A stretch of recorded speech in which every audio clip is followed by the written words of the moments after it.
think it's high time that we make the official announcement that I am now the newest member of the MSM crew. So, without further ado, I think it's time for us to get ready to Get ready for the next battle. See the new generation acting like they swaggy. Generation talk really got them all aggy. Stealing class games that I love like they was cappy. Guess the 4K can't really keep them all happy. I see them spinning out of control like they was Sonic. Can identify when the game is truly iconic. Yes, if that meta scoring what they're looking for, then the relationship with the game that they say they love is really platonic, you know? See, I'm off in that comic zone. Now I know every game that you cape for, dog, is overblown. I just need you to come on home and recognize the top-notch fighter in this game, the Evil Zone. I remember when I jumped off NBA Jam and started playing NBA in the zone. Truth be told, I think it's high time for NBA 2K to leave well enough alone. See, we need to get back down to them live times. Competition is needed off in these dry times. Bad calls continue to come from sidelines. Hey, on the cover, man, that was my time. We really need to take it all back to the street. Man, we used to play that thing there week to week. I remember when we used to have to play it on the creek. Stand on punishment, so I just play when everybody sleep. Sixth generation seem to be the most wanted. Racing every day just to get back on it. Underground, you hear the rubber burning in the morning. Man, that club, any fresh bumping just to get you rolling. Now I know this generation got some classics, but you already know, man, they so sporadic. Man, I miss when almost every game was a win, and now creativity seems kinda static. Hey, yo, Jack, what's up, my boy? let me get a little taste of this joint right here. You already know, do what you gotta do, boy. I'm feeling that. Yes, sir. TJ the Gamer. Get ready for the next battle. Let's go. I'm like Chris Redfield, man, I'm ready to rock. On my stamina potion, so I'm coming for the top. Like Mario games, I keep coming, don't stop. No holding back, hope you ready to block. I'm a king on this throne, there's no tears in my kingdom. I got the courage and power and wisdom. I must be one of the Avengers because I stay with a vision. Not ready for the action? You're not ready for the action? Cause you don't know Jack. Cause you don't know Jack. When you see the boss coming, don't know how to react. In fact, it's like E Honda with the 100-hand slap. It's a battle royale. When TJ the Gamer get dropped on the map, you said what you said, there's no taking it back. There's no charge time when I start my attack. I'm Phoenix right in the courtroom. I only care about the facts. You unleashed the deadly warrior. I'm like Ninja Gaiden, but I'm black. And MSM is with me, so you know I'm ahead of the pack. Hey Jack, let me get him. And when it's over, everybody gon' forget him. I'm on my Kirby, I'm ready to eat, and these rappers looking like dinner.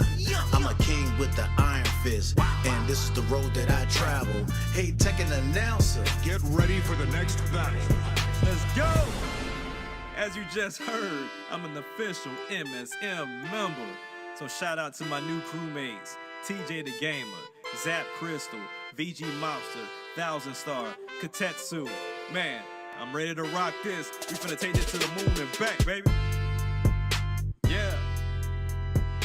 Yeah. Yeah. Yeah. Yeah.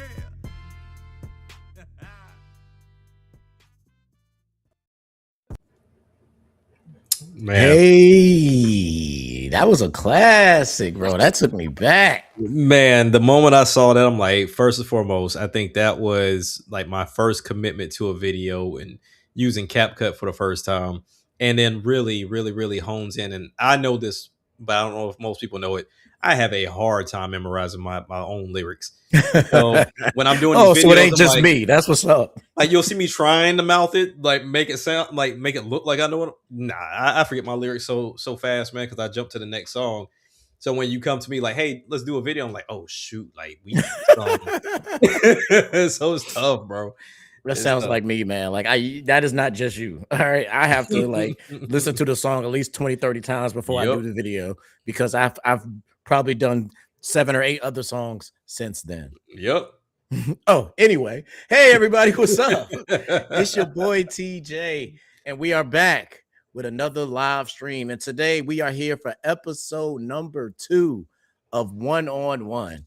And today we got Action Jack in the building, the newest member of MSM. How you doing, brother? What's good? Hey, man, I'm glad to be here and just sit down and have a conversation. That's what's up. That's what's up. So for those of you who don't know, the one-on-one series is me introducing you to every member of the MSM family. And last month's episode, we had Mr. Thousand Star on, Thousand Star on, which was a great episode. And we had a great time going back and listening to some classic music. And we're going to be doing the same with our brother Action Jack. But before we get into that, We're first going to let Action Jack tell you a little bit about himself, his music history, and just let the people know who you are, Mr. Action. Okay. As TJ said, I'm Action Jack. I got into this music thing probably around like 2019. It was only beat making though, right? And the crazy thing about it is the music making spawned from podcast making. So I was in this whole thing of starting a gaming podcast and starting a gaming channel. And I had somebody on my side like, hey, stop waiting for the perfect equipment. Stop waiting for like the perfect lighting. You got a phone and some headphones. Just do it. And so, for me, the person that I was talking to was like a coach for me. And I'm thinking like, okay, I'll tell you I made the channel and then I'll go about my way. And she was like, nah, when you make it, your next session, we're going to watch it together, your first 2 episodes. I'm like, all right, bet. So she forced me to make it. But with that being said, I went with the PC I had. I went and I copped the Blue Yeti mic and we made it happen. Right. So after a couple of episodes went through, my dad, which is also an artist, as well as my little brother, they came to visit. And the moment they saw the computer and the microphone, they was like, oh, what's that for? I was like, oh, it's for a podcast. They was like, oh, so we doing some music today then? I'm like, sure. Well, all right, whatever. Like whatever. Like, I don't feel like I have a proper setup. And it took, like, their minds are always about music. So the fact that I had like a kitchen chair, a big cardboard box, they stacked the cardboard box on top of the chair and then put the Blue Yeti mic on top. So that way it was at face level. And that was my introduction to making music. And from there, seeing how involved I got with it, my little brother was like, hey, you seem like you care enough. And I'm tired of these engineers holding on to my music or not doing it right. So I'll trust you with it. And that got me into beat making. I already had an iPad, so GarageBand is free. I set myself out on the challenge. I was like, if I can make 100 beats that I like and are willing to keep, and I still have a passion for it, then I'll keep going. So of course, as you can see here today, that passion was still there from GarageBand using the iPad. And after a while, you want to hear somebody on it. Unfortunately, I do have friends that are in music, and like I said, I have my brother and my father that are in music. But to me, for those two, I don't want to bother them because they've been doing this for years. I want to make sure my stuff is top notch. But for my friends, they take it very, very serious to the point to where I can't just have fun with them. Like they wanted to go to record labels and trying to make it out the hood. Like they're trying to do all this. I'm like, I'm not trying to do all of that. Like I'm just trying to have fun. So it just led to me doing it myself. Right. Just, in a room, like right as the pandemic's hitting. So right at the level of the pandemic, had just got out of a relationship. So I'm in the house by myself. The kids are with their mom. And so it's just me, the computer, and this microphone. And of course, a blanket just to kind of put over my head to kind of try to give some type of absorption to the sound because the Blue Yeti everything. And that's what led to me just doing this music for 6-7 years now. So I'm in it for a long haul, man. That's what's up, man. It's interesting to hear so much more about it because for those of you who may not know, even before Action Jack joined the MSM family, he had quite a musical career before us, which we're gonna get into a little bit of that today. So definitely prepare your ears to probably hear some stuff you have not heard. And the chat is going crazy, so I gotta get caught up. That's what's up. We got some questions in the building. All right, my man 1000 Star says, "What video game character best represents you?" Ooh, that's what start coming with the hard ones. Yeah, he coming. They dropping questions in the chat today. Best video game character that describes me. Ooh, it's gotta be. I'm trying to think of a video game character that is more introverted, but can be, Top Gun if they need to be. I can't say video game character, but I can give you anime character. And I always make my comparison to Shikamaru. Okay. So like Shikamaru, if for people that don't know, he's very intelligent, but he's lazy as all get out. Like unless he really needs to do it, he's not doing it. And that's how I see myself. Like unless I really, really got the urge to do it, or if I feel like it's really necessary, I'm not doing it. It's just like I'm so lax. I'm so chill. And my wife will tell you, she was like, you're so laid back. I can't imagine you getting upset because I'm very nonchalant. I'm very introverted, but I can adapt to any scene. So if I need to, I'll be the person that's in the room that's giving energy. But please believe I got to disappear for at least 2 weeks to almost a month to get my social battery re-energized because it's I hear very that. small. My social battery is the size of a dual sense controller. It's only lasting but for so long. But yeah, I can't do video game, but I can do anime character. Okay, all right. I like that. All right, thousand is coming with him today. I What love is it. your favorite parappa to rapper level? You gotta do the first one. Yeah, kick. The Punch. onion It's kick. all in the Punch. mind. You got to. That You is a got to, man. classic. Oh, we got Zap Crystal in the building. Hey, baby. Yes. He says, if you could rebirth, see what she did there, one Nah. of your albums, which one would it be and why? She's kind of making me jump the gun on something real quick, but I don't mind doing it. So a lot of people think my first album is the first open book album. Oh, okay. By no means is that my first album. My very first album was an album I titled Good versus Evil. Okay. Initially, when I made it, it was supposed to be like a split between the beat making and me trying to rap for the very first time. Like I see a lot of rap artists and they've been through it for a minute. So by the time you get their album, that they're well exposed and they're tenured in rapping. This was my first time out the gate rapping, and I decided to do an album. So if I had to rebirth anything, and I actually thought about it yesterday, was the Good versus Evil album. I had skits. That was my first time introducing the characters. Jay at the time was TJ. And then Really? the character Deep. Yeah, it was TJ because my nickname, I had my other nickname is TJ because my name is Terrell Jackson. Knew. Yeah. Oh, that makes sense. Yeah. So I never knew that. yeah. That's crazy. So he was TJ, and then I end up changing it to J because there was too much relation. Like people thought it was me, but they thought it was me, and I didn't want people to think it was me. But I always painted it as as like the person I used to be, the one that would, run the streets a little bit and still be a little reckless. So his name was TJ, but then I dumbed it down to J. So yeah, that would be the one I would rebirth, is that one, because listening to that yesterday and hearing the skits I was coming up with, and even some of the promo I was doing like the infomercial promos that I was putting on my Facebook. I put a lot of energy in that. It kind of messed with my health because I was so devoted to it, but nonetheless, I was so happy I did it. Okay, all right, man. They are really coming with it. They are coming with it. All right, Thousand started with another one. What is your favorite controller of all time? Okay. It's funny. Everybody know VG Mobster, another brother of MSM, who was also in the building. Shout out to VG. Yes, sir.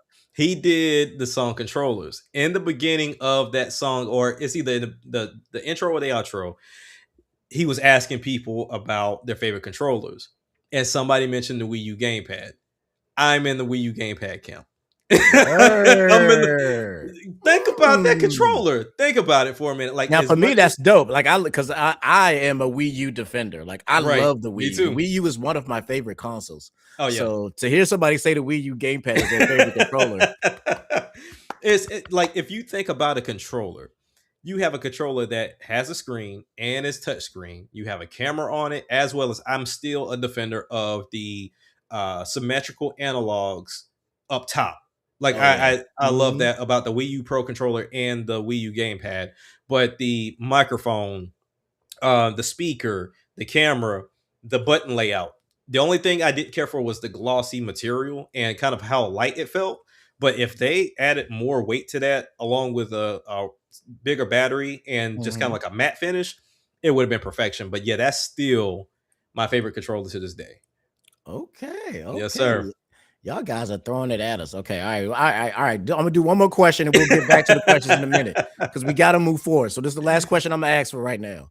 But that will start with another one. It said, how does it feel to have made a perfect album with three kings?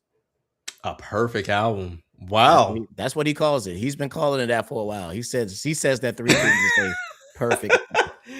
Well, let me put it to you like this. Because I know the talent of TJ and Rain, by no means is that a perfect album, right? Because we were in 3 different locations trying to put this together and curate beats and do this in a, I would say, in a crunch time frame in a way, Yeah. and everybody was kind of in their own space and own time. But I would say a perfect album would be all of us in the same room, just kind of vibing off of each other. But nonetheless, you've heard TJ say this before. It was iron sharpens iron, 100%, right? Mhm. So All working day. with TJ, and that wasn't my first time working with TJ, but doing a collab album with somebody is a bit different because now you have to take their insight. Like if Mhm. you do a feature with someone, you tell them, hey, do this. This is what I'm looking for. They deliver it. Cool. You go and you make any tweaks, or you may not even use the song. But for all 3 of us to be on something that we had to agree upon was easy, but it was still something that you had to take into account. Oh yeah. So there were times I wanted to go back and say, you know what? Maybe I should tweak that. Maybe I should say this a little bit different. Maybe I should go a little bit harder on this one. Like it always made me want to do more. And it made me stop and say, okay, instead of just laying down the first thing and listening to it and then sending it out, how about you just sit back with it for a minute, try to pin it down sometimes, because I would freestyle a lot on that album. Oh yeah. Like I would just get like a first line, like I'll write down the first line off of something I thought of, and then I would just feed from there. So making that album was great in building my skill set, but then also just kind of seeing like how both TJ and Rain made their hooks, and how TJ made his beats, and then how Rain just kind of approached everything a little bit different. Mhm. One time he presents it like Eminem, and then Oh yeah. he Oh then yeah. goes and he presents it like Bone, and it's like he has so much in his bag that He's very versatile. he's very versatile, and Very to the point to versatile. where when you hear him, you just think, oh, okay, he's just gonna rap fast on everything. No, he can switch it up pretty well. So it really challenges you, and it is what spawned what I deem is the best song on my next album for sure. Oh yeah. Oh yeah. Oh yeah. This is a very interesting because on a project that I'm working on in the future, I did another feature with Sound of the Rain, Hmm. and his approach on that song is completely Yeah, different. Like it's something like I can't even talk about it yet, but yeah. it's Well, super yours dope. is closer than mine. Yeah.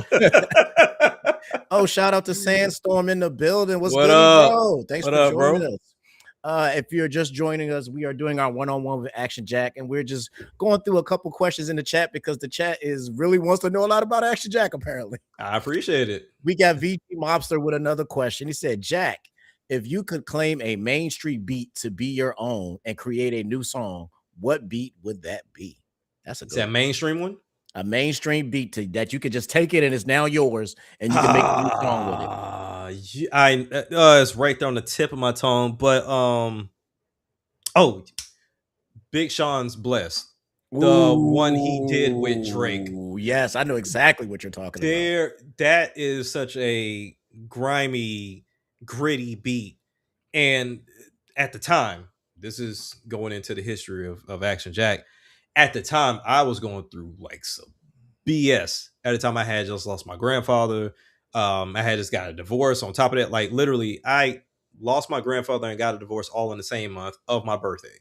Like birthday, lost grandfather, got divorced, like all in the same Mm, spit. And oh, man. so that album came out right after. And I bumped that in my car every single day to formation, from formation to PT, from to and from work. Because those of y'all don't know, I was in the army, but I Okay. was bumping that heavy, and I would have that on repeat. Now I don't care for Drake today, but he did his thing on that hook. Oh Um, yeah, that's a dope but track. That's a I've dope track. always like given my hat took my hat off to Big Sean, as much as people try to clown him. Like Big Sean is lyrical. Like Oh he yeah, makes he's one of the great music. best. He's one of the best in my opinion. He's one of those He guys is that are like super underrated. Like I put him very. in the same category as I do with Fabulous. Like Yep. just super like some of the best lyricists you've ever heard, but just for some reason do not get the respect they deserve. No, Like not even close. Big Sean, Fabulous, those are two big ones for me that are like but yeah, bless for sure. Like if I can. It's not like I can't, but I never thought about it until that question. So maybe on one of my future mixtape series, then I can go in and just do that. Yeah, So we'll see. All right. So now we're about to get into the history of Mr. Action Jack and his we're going to start with before, because like I said, before those of you who don't know, Action Jack was doing this long before MSM came along. So we're going to go into that, and then we're going to go into the history of how he was introduced to me and MSM and how that all came to be. You already got a little taste of the history of how he got into music, but I would like to know, what would you say are some of your biggest influences musically? I would have to say one of my favorite artists, and he's made me like tweak how I make music sometimes. Like I'll listen to how he's doing it, and I'm like, oh, well, maybe I should do it this way, and maybe I should do it this way. Is Lupe Fiasco? Yes. Like Lupe Fiasco, like he's one of the reasons why I decided to go the lyrical route. Like I could have easily just gone the simplistic rhyme scheme and just talk about whatever. Like it's easy. It's easy to talk about what you got. Easy to do some gun bars here and there. Like that's very simplistic. But he made me think about what it was that I was writing. Even to the point, there are some songs right now I'm still deciphering with him because most people are not the biggest fan of it, but I'm still my favorite album for him is Food and Liquor Part 2. Oh yeah, okay. Like that album is freaking amazing. So him, and then also not too many people are familiar with him, but his name is Odyssey. Odyssey is another one. Maybe Odyssey actually. Wow. I got put on to him. Cut. Yeah, I got put onto him by, I think, what 2K was it? It was the 2K that Jay-Z did. I think it was like 2K13. 12 or 13. Yeah, so he had a song on there from him, and I've been locked into Odyssey since then. So two very different rhyme schemes and approaches, but more or less still talking about something worth of substance, you know. So I still do my braggadocious stuff from here and there because it's kind of like a layup. But nonetheless, when I do get into my introspective bag and get into the personal stuff, I definitely like to channel those two and go and listen to how they may approach it. But at the same time, I try my best not to listen to a lot of music when I'm making music. I'm actually the very same way. Like I don't listen to a lot of newer stuff. Right. I don't want to be like accidentally influenced, because I've actually had that. I've told you the story before, but I've been accidentally influenced. Like for a big time, I was a big Migos fan. I used to listen to super duper heavy. And then one day I found myself doing ad libs the way that they do ad libs. Yep. And now it's like I've had to like incorporate that and like make it my own, but I definitely caught that in myself. And I was like, you know what? I got to stop listening to music while I'm making it. So that's my story. During my research, because I've been doing a lot of research for today's episode, I got to listen to some great stuff, some stuff that I haven't even listened to before, and some stuff that really impressed me in your back catalog. So we're gonna go a little bit into your previous catalog. Let's go ahead and pull this up. We are going to start with a project that I've listened to a little bit beforehand, but I really dove deep into it today. And that project was Viva La Jack. And man, is there some stuff on Viva La Jack, which I was like, okay, all right, let's see what's going on here. And one of the joints that I am a big fan of now is a joint I like is called Expectations. Oh, so we're gonna go ahead and we're gonna play some Expectations, and then we're gonna talk a little bit about that and the Viva La Jack mixtape as a whole. But I want to start with Expectations because that's the one that really caught me. So here we go, y'all. Expectations from Viva La Jack.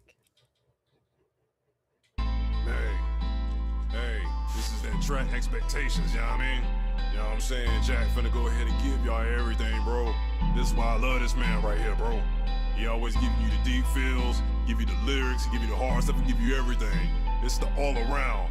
But you already know it's DJ Menace. Hey, Jack, go ahead and let them boys know how you rock, fam. See, nowadays people don't even know what's on the menu. Constantly talking about life's ups and downs and what all you should do. All their opinions tend to start reeking like it was mildew. That's why I build up all that muscle learning this jujitsu. Ready to see a few of them chill when them deals come through. It's crazy how people change when they think a whole meal do. Ain't seen a million, but I know that shit right there is past due. Don't wanna be in a spur of the moment like I'm Manu. Slip up one time and them niggas right there will go disown you. It's crazy cause you actually think them niggas fucking know you. That's why searching for fame is something players like me won't do. Even if I possess the talent and the presence, right dude? My uncle smoking them cigarettes and he blowing O's too. Concerned with O's, but I'm talking the ones that ball go through. Had them hoop dreams just like every single kid round here do. That wasn't in my future, so Uncle Sam had to come through. Serve my team until my body said my efforts past due. Learned a long time ago, don't let this life right here just pass you. Fast forward to the present and now you see my different cast suit. Team left me injured in the past and that shit right there won't do. As a man, they just said let that shit right there just go past you. My therapist unbox everything that this music plans to. The way I'm feeling, man, I'm all over the place. I need my space black. You know I'm taking my success, nigga, and I ain't going back. Even if I love you, man, I hope that you honor that. Navigate through the waters and through my past like a quarterback. Had a different vision, so I didn't seek out the quarter sack. I'm doing everything in my power to stay up on this track. I'm racing king, so there's no room for slack. I stay prayed up so I can keep them demons off my back. I'm just speaking expectations and all these proven facts. And if you don't like what I'm saying, then you can just fade the black. Ooh. I love that so much. Same. When I heard this joint today, because like I said, that was one of the joints that I haven't had a chance to listen to beforehand.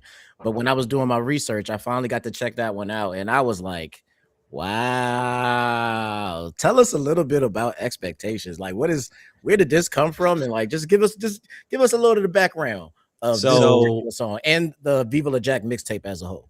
Okay. I think it's echoing. So you might be sharing still. Oh. Yeah, because if I hear myself, it throws me off. All right, there we go. Okay, cool.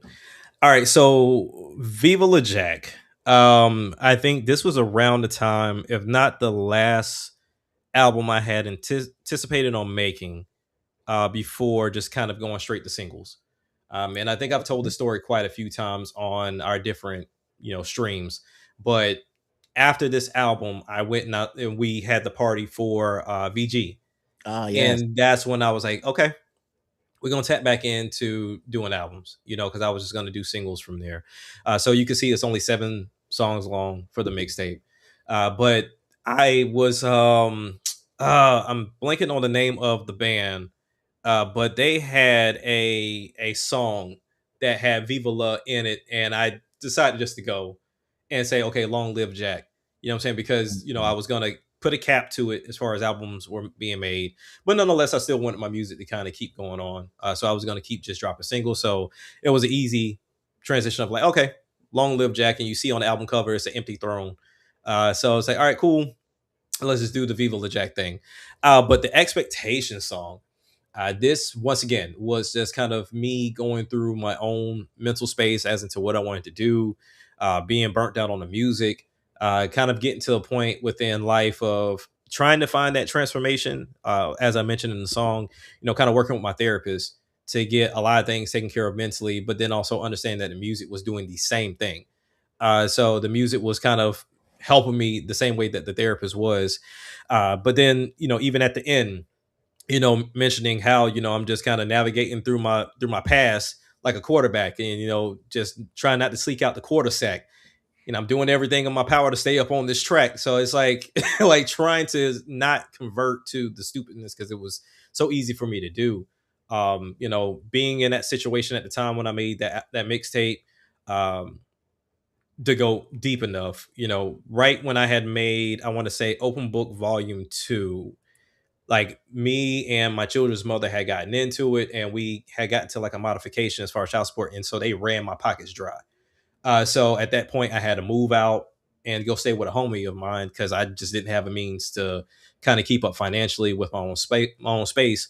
So I stopped doing music for a good minute. And I had an opportunity to, interact and work with a lot of good people and talk to a lot of good people that got me back into music. And, with all of that, with all of those expectations of, hey, still be present for your kids, still be able to do this, still be able to do that.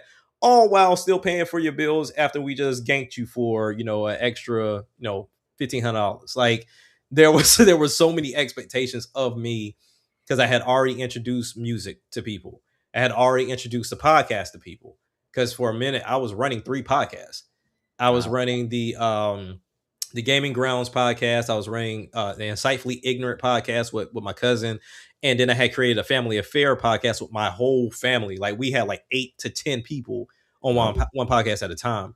And mind you, while I'm doing all of this, I'm learning it on the fly. And I was gassing myself out.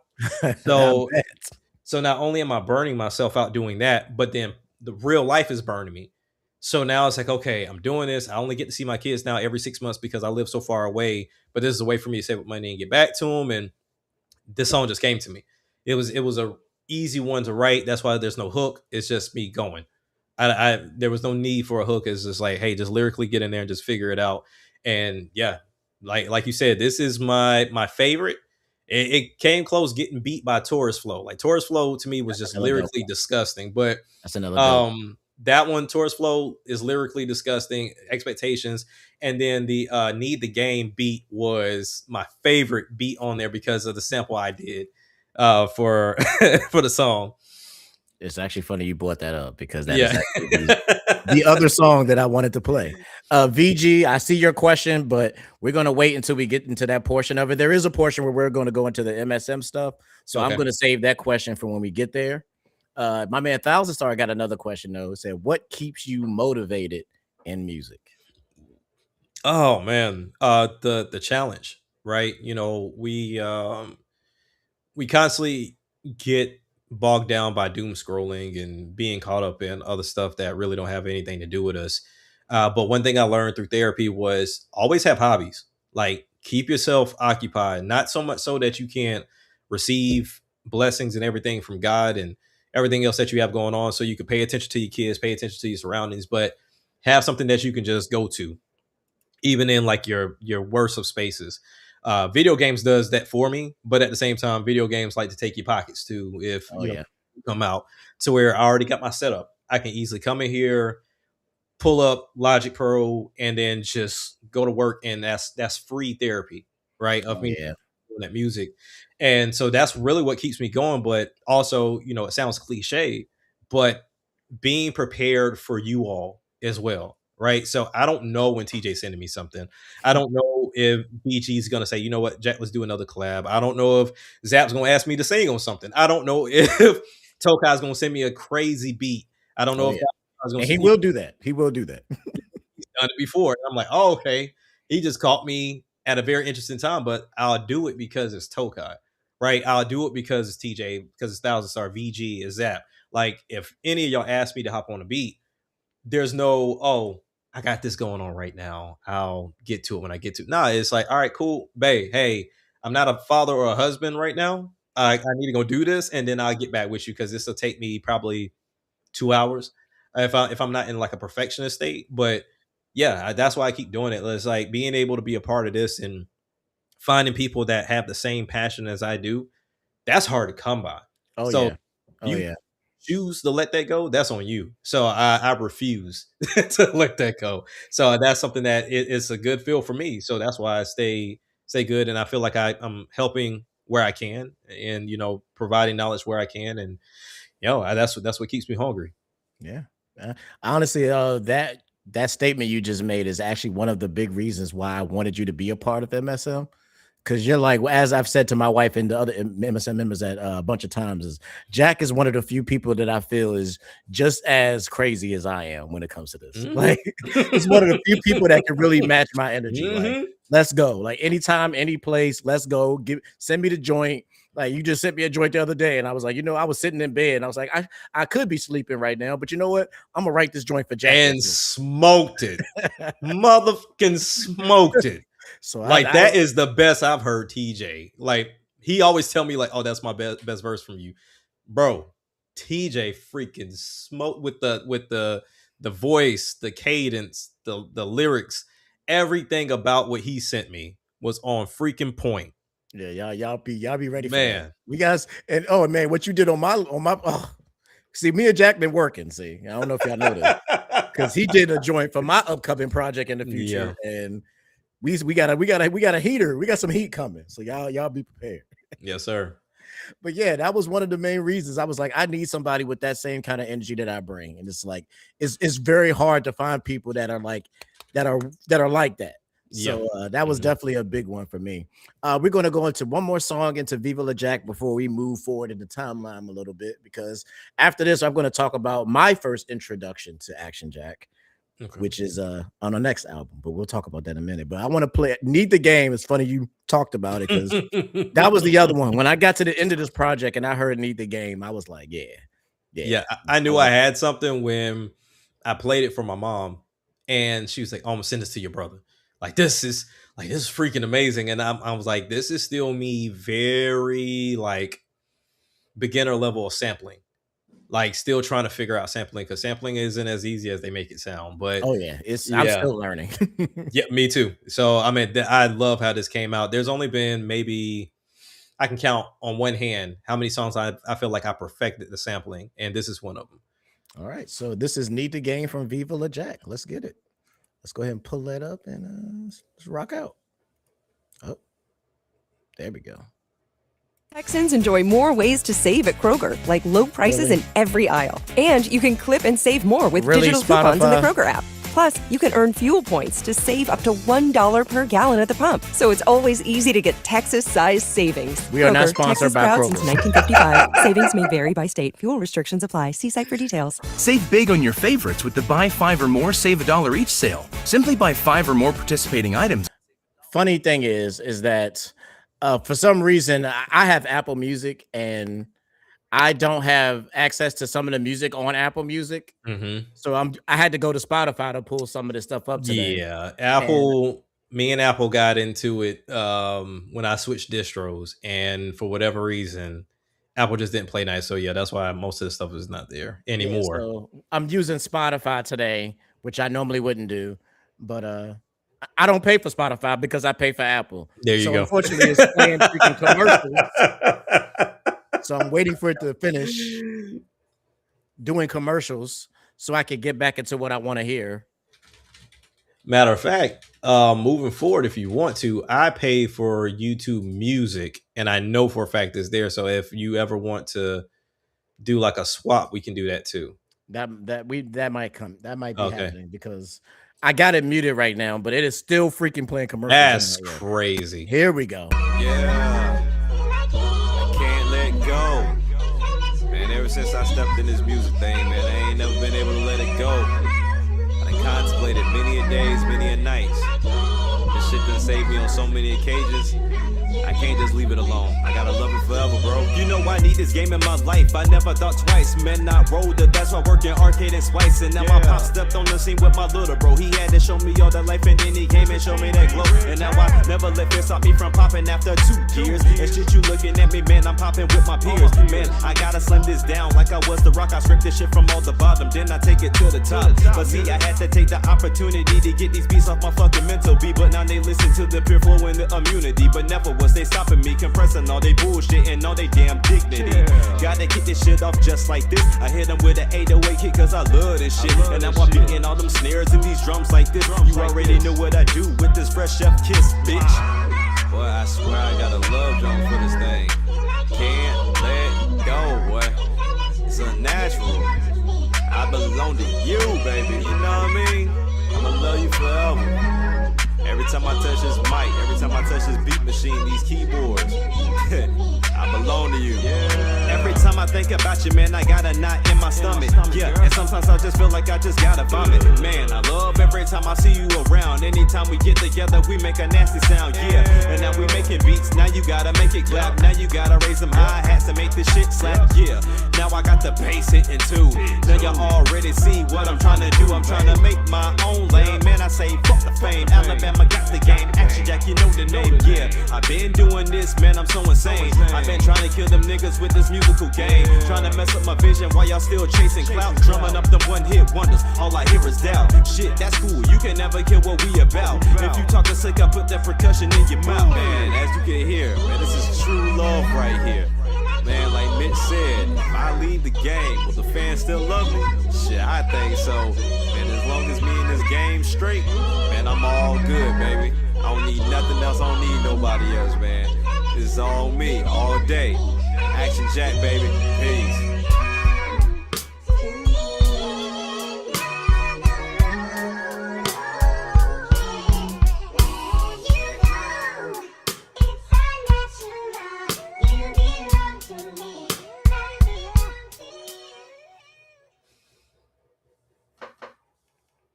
This is Yeah. one of the benefits of being somebody nobody knows.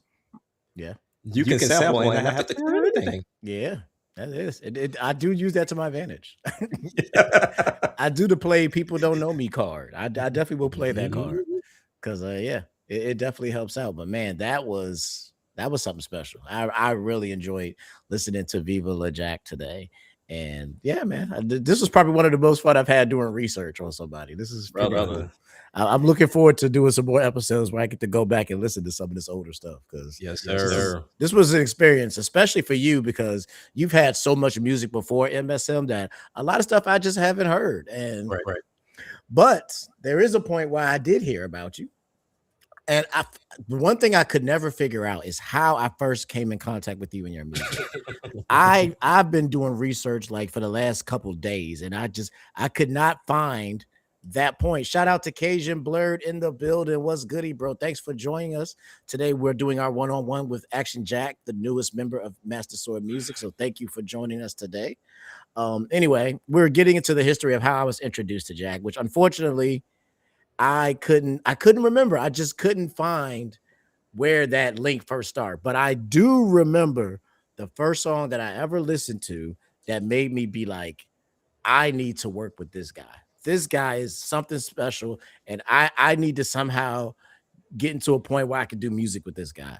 And that was from a project called Open Book Chapter 2, Self-Portrait Part 1. And the song that I heard that really, really blew me, which I think you kind of alluded to a little bit actually, was Daddy Issues. Daddy Issues. I heard that song and I was completely like, okay, this guy Action Jack, he's a rapper. Like this guy is a rapper. So that's where I was introduced to you. That's the first song I listened to, and I was like, who is this guy? Well, how much music does he have? This is when I started checking back catalogs and started finding out about who you were. And we're going to play a little bit of Daddy Issues, and then we're going to talk about it. But yeah, here we go with Daddy Issues. So I've had the honor and the blessing to talk to a couple fathers this past year, and we all go through the same crap. We go through the same daddy issues. And what I mean by that is we don't get to see our kids like we should. We're not a part of our kids' lives like we should. Visitations, not even seeing them at all for some of us, and then losing our lives behind it and our money behind it. And with no evidence of us being around or not being around, but the system just allows the bullshit. Yo, imagine living life, then someone comes and tries to take your shit. The system gets involved and tries to make your ass the blame for it. Knowing you was right, but they still tried to make a case of it, making you the enemy, man. You know I fucking hate this shit. No, this can't be real. This gotta be an SNL skit, cause they got you looking crazy playing that weak man bitch. They looking like some avatars, cause they always outbid this shit. You see, this wasn't working out like this was LA Fitness shit, yeah. Wanna put me behind bars? Man, that's the court script. As a black man, you already know them niggas right there gon' trip. But if I'm by myself, who gives a damn on what the truth is? They rather take from me, leave me broke, than say I was fucking useless. Then paint my kids in statistics and try to say I left them mental bruises. That's the type of shit that would start to make a man start feeling fruitless. They rather see me dead than successful off in these streets. Handle your biz, cause they leave their lineage dumb, broke, and fucking weak. Research shows when a child is raised in the father absent home, or if the father is absent, they are affected in the following ways: 4 times greater risk of poverty, more likely to have behavioral problems, 2 times greater risk on infant mortality, more likely to go to prison, more likely to commit crime. And it's crazy, right? Because for those of us that want to be in our child's lives, we can't. And even if we are somewhat, it's visitation shit. But all you want me to do is provide a fucking check? Come on, man. See, you know I had a couple friends saying, Jack, get you a lawyer and go and ends. Child support with them ends. Man, I'm trying to save up them ends. Man, I'm coming to my wits end. All that shit will start to bring a man to his end. Everything on the outskirts quoting, well, that shit that depends. Crazy part is I really try to go and work up on men's. But you know being broken prideful's a bitch, so you already know how that ends. So I guess I gotta do what I gotta do. I'ma keep to myself, cause you already know they out here watching you, cause you bad for their health. Constantly gauging and they gouging, they don't know nothing else. They constantly out here trying to take for nothing, it's all for they self. If they want to take from me, then take from me. That's just how it is. I'll eat that stack and double it back, cause you know I handle my business. But if my kids get hit with strays, my G, y'all asses gon' pay. The system can come to a slow burn, but that dumb shit ends here today. You know, I sit back and I think about every word that comes out my mouth. I wonder if it would affect my children in the future. Will it make someone look crazy? Does it make me look crazy for even just expressing everything that I go through on this microphone? And understand that I can't sit back and just harbor that, because it's not just about me. It's about every single father that I see, every single child that I see without a father, whether it's due to the father being a deadbeat or the situation just not being in their favor. You know what I'm saying? Like, it's tough. It's tough to be a parent, but what makes it even worse is that we have a system that is willing to segregate all of this, to put us all on some individual type ordeals or an individual type of mindset. They don't want us to be together. They never wanted us to be together. You hear me? So at the end of the day, whether you're white, black, Hispanic, Indian, Asian, whatever, we all gotta be parents. We all gotta be there for our kids, especially as fathers. We can look at all the statistics all day, but if you're a true parent, you can look at your child and see how your child is affected with you not being around on a consistent basis. Understand that even for me, I try everything in my power to be around my children as much as I can. But ultimately, I have something that is a hindrance in that way. You know what I'm saying? Like, it's already a roadblock there, but that doesn't stop me from trying to be who I need to be for them in their life. That doesn't stop me from educating them. That doesn't stop me from pushing them forward. That doesn't show that I don't stop myself from showing them what I need to show them in this world. You know what I'm saying? So I work with what I have. I work with what I got. I work with what God gave me. So at the end of the day, I will never make excuses, but I will always prove and state facts.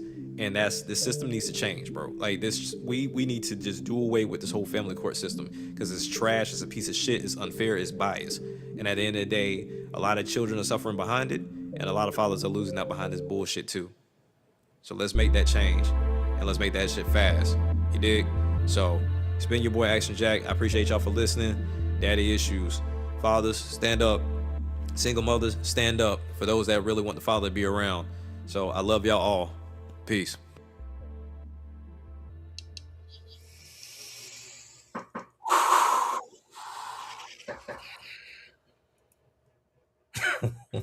Yeah. Hold on, let me get caught up on the chat. Shout out to Cajun. Shout out to Tokai in the building. Thanks for joining, bro. Good to see you here. Everybody's doing good on this side. Cajun Blur said, I like this concept. I was telling my brother about that. He said he loves a challenge. Bro, yeah. This joint right here, when I heard, like I said, this was my first introduction to your music.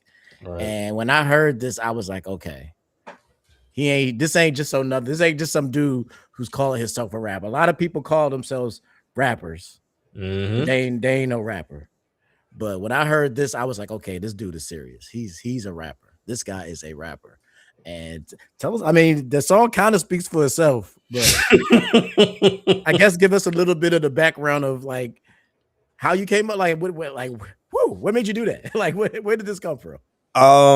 Okay, so I'm gonna make sure I censor as much as possible because we're in better relationships and better spirits now. Yeah, you know we ain't got to go into all of that. Let's keep it to the music. So right before I made this song, I was invited to like this little get together. This was, like I said, this is when I was staying at my homeboy's house, and he lived around the corner from another dude that was a beat maker. He was like, hey, I've been around some of the biggest artists, but the thing is they kind of left me high and dry in the past. And so now I'm trying to find a way to get back in. And he was like, I feel like you can be the key back into this music stuff. And once again, I'm not trying to do it for that. But at this same party, as they're drinking and, carrying on, every guy that came through that door that I had never met all shared the same freaking story. They had gotten license revoked, pay revoked, all because they couldn't be in their child's life and they could not afford the child support that they were planning. You know what I'm saying? So now is I got to move to another state to, one, be able to get a job, but then also two, to afford the life that I have to live on top of what it is that I have to pay, which then in turn means I'm not even close enough to see my kids. So I can't even abide by the visitation. So as I'm sitting there, like listening to everybody's story, starting to realize, like, one, mine is bad, but it ain't bad, right? Like, it ain't where theirs is. Like, some hadn't seen their kids in like 10 years, like hadn't even heard from them in 10 years. To where for me, I'm still talking on the phone with mine. I just couldn't get to them on a consistent basis, but I could still talk to them. So going through this conversation, like I said, we all, back when I was drinking, and like we were all just going at it, like really shedding light on what our life was like. And so I was out walking back to my homeboy's house because it's right around the corner. And I was like, you know what? I'm just gonna go and make a song. And I just so happened to I don't know what how the song popped in my head, but I don't know if you know the Don't Get It song at the end of Lil Wayne's the Carter 3 album. Gotcha. To where he went on like a tangent at the end. Mm-hmm. You know what I'm saying? That's what I wanted to do here. So I was like, all right, cool, I'm gonna do the song, but you know what? Let's just kind of end it like that. And that was influenced because of Wayne's Carter 3 album, to where he did it at the end, where he was kind of talking in general, and he got on heavy with Jesse Jackson and all this other stuff. So I was like, okay, let's just talk and really get this all off your chest, because it's been a burden. It's something that's continued to weigh you down, something that you continue to fight with. So let's just put it all on wax and just get it out the way. I had made a couple of other songs that night, but that was the one that really stuck out. And if you notice, they should have it correct. Viva La Jack, Open Book Chapter 2, Part 1 and 2, they were all made in the same year. So that's like, that was when I got in my pocket. 2022. Yep. All 2022. Yep. They were all made in the same year. And it was just like, all right, cool. I got a lot of music and I'm gonna get it off my chest. But that one right there was like, man, a couple of conversations with some other dads and a couple of conversations with other people. And you just like, you know what? Forget this. Like we got to put it down somewhere. And yeah, and that's where it came from. Yeah. And one of the things I always say is one of the hardest things to do in music is to talk about yourself. Oh yeah. Talk about your life and your experiences and putting that on paper. Like, that's one of the hardest things to do. So I always respect any artist who's able to do that. So when I first heard this song, I was like, all right, this guy is obviously in the same kind of boat I am, where my music basically comes from my life and my experiences and wherever. Like I said, it's even down to a granular level, because even when I do gaming references, it's usually a game that I had played around the time. So I was like, if you want to know what games I've been playing recently, like listen to my newest album and see what references I'm making. Those are probably the games I was playing when I was writing these songs. So it's like, I kind of felt that same thing when I learned Daddy Issues. And I was like, that was a hell of an introduction to you. And from then on, I was like, I am a fan. I am a fan now. Appreciate it. So my next question for you would be all right, so now you know about my first introduction to you. What was actually your first introduction to myself and then Master Sword music as a whole? Like, how were you first introduced to me? So the first way I was introduced to you was through my man Shadow Fox. You had done the song Combo Breaker with him. So he had come on one podcast and he kept laying references to it. Like, he just kept putting it out there. I'm like, Shadow, what are you talking about? Like, you don't do music. What is this Combo Breaker you keep talking about? Like, he just kept, like, when you want to talk about advertising, he was advertising. He did everything but put an ad up. So I was like, Shadow, what are you talking about? He's like, go check out the song Combo Breaker with me and TJ the Gamer. I was like, all right, cool. Once again, all I know Shadow for is podcasting for video games. I don't know him for anything else. So he points to it. I go and I search for it. I'm like, okay, he really is there. So I'm like, maybe he's just talking. I hear you, and I'm like, okay, somebody can sing. So he went and partnered up with like an artist. Okay, this isn't just like some backyard boogie band he just decided to do something with. And I heard him do his verse. I'm like, okay, Shadow, didn't know you did music, but cool. But who's this guy that you're with? And he was like, oh, that's TJ the Gamer. You know what I'm saying? He was like, really dope. Go listen to the rest of his catalog. at this point in time, like I said, you made reference to MSM. I had no idea what you were talking about. I'm literally sitting there like, MSM, like, what can the acronym possibly mean? Like, what can that possibly mean? And so even at this time, this was then in turn where I reached out to you for you to do the Game Over track. So I was like, okay, let me just reach out to him. Shadow said he was, able, like he was willing to do music. So I was like, okay, I'll reach out. And you're like, sure, no problem. So you did the track for me, which was super dope. And then later on, you reached out to me to do a track on your album. But at that point in time, that's what made me like tap in. And I realized we had a YouTube channel, looking at everything. And I was like, oh, this is a group. I was like, far be it but beyond me that you a part of the group. I was like, maybe he just throwing out a click or something. I don't know. Like, it just seems as MSM. And then that's when I started digging into everybody else. And I think the first person I listened to after you was Switchbit. And it just kind of trickled from there. And yeah, I've been in tune since then. Yeah, that was okay. Yeah, the funny thing is me. I can't even remember how me and Shadow Fox linked up. I want to say it was either through VG or through Thousand Star. I can't remember which one, but I was introduced to him, and I think he had mentioned something about he had done music before at some point, and I knew he was a big Killer Instinct fan. Yep. So when I did the song based around Killer Instinct, I was like, who could I get the rap on that would be able to do those like Killer Instinct references? And then I remembered Shadow Fox, and he had told me about him doing music, and we just linked up and did the song together. And because that's just how I am. Like if I hear you do music and you play games or whatever, like if I hear you do music, I'm probably gonna hit you up and be like, hey, so what's up? What you trying to do? Like, most of the features I've gotten, that's typically how it goes. Like, oh, this person does music. Let me see what's up with that. Right. Same thing with VG. Like I met VG because he actually reached out to me and Switchbit at the time to do a song on his YouTube channel called Back in the Day. And when he sent me the track and I heard VG rapping on this track, I was like, that's crazy. Like, okay, all right.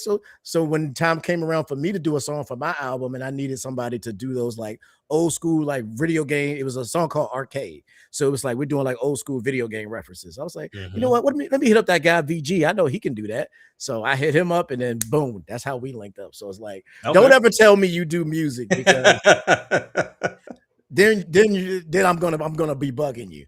And funny thing is, VG, I'm gonna let you know now. You're next. So you get ready for next month because you're the next up on the list, and we'll talk more about me and VG's history on next month's episode of 101. So prepare yourself. Speaking of which, he has a question for you. Mr. VG Mobster says, do you prefer to write songs with the lyrics concept first or the beat first? Beat first. Ironic enough, when I do the concept first, it's almost impossible to find a beat to match it. It really is. Like I've tried it, and there's songs on my hard drive right now to where you'll hear the same verse for at least about 10 songs, and I'm trying to make it work. Like I'm taking words out, I'm adding words in, and I was like, you know what, this is too much of a pain. I just much rather have the beat laid out first, and then I just build around the beat, opposed to having something pre-written. Now, granted, there are times to where I can take a piece of what I've written and then just throw it on anything and then build from there. But there's no way I've ever written a concept out in full and the beat match with it. It always requires me to tweak or make some adjustments or changes, or even, and TJ, I'm pretty sure you've done this before too, to where I'm reading what I wrote down, but then I'm like, I start freestyling at some point, and then I'm like, oh, that sounds a lot better. So let's wipe half of what I wrote and then just kind of do the rest of it that way. And then now I can use that back half on something else later down the line and just kind of add a starting piece to make it make sense to lead into that second half I didn't use for the song. Yeah, that's actually one of the songs that you told me that you're a big fan of was the Lost Bars that I did for Tokai's and Friends album. Yes, sir. That was one of those for me. That was one of those where it was just like, all right, I had wrote something and it was two separate verses, and it's like, but I don't like this part of this verse and I don't like this part of this verse. So what if I take the good part from this verse and the good part from this verse and then freestyle the parts in between and make it make sense and just threw it all together and just made a whole nother verse. So I know exactly what you're talking about. So we're gonna keep moving. So now we're gonna get to the part where we're gonna have some fun now. I can't remember the exact order. I want to say that Game Over came before Game Time, if I remember correctly. Because I know Game Over was Yeah. first, and then I did. Yeah. All right, so okay. Yeah. All right, so next, but since we're still here, we're gonna go Game Time first. But this is the second collaboration between me and Action Jack. This is the first time I was featured on one of his projects before he joined MSM. Oh, LG, what's goody, bro? We are here with the man Action Jack, just going over the history and introducing you to the man behind the music. Thank you for joining us today. So yeah, Game Time. I remember when you sent me this track, I was like, oh man, this was like the one thing that Action Jack really does for me that I really love and hate at the same time is that he always sends me a beat that I wouldn't typically rap on myself. And I'm like, how am I supposed to rap to this beat? Like, I have no idea how to rap to this beat. So after a while, I'm just playing around. I finally found a delivery and I'm just like, all right, I got it. And I started writing it. Then I get on and I rap it a certain way and I hit it as I'm like, it's perfect. It's dope. And then I send it to Action. He sends it back to me. And then I realized, wait a minute, was I off-centered when I first started on the beat? I was like, oh man, that's not where I wanted it to fall at. But it sounded so dope. I was like, you know what? I'm gonna leave it just like that. I'm not even gonna say nothing. Yep. I'm just gonna leave it exactly the way it is because it's pretty dope.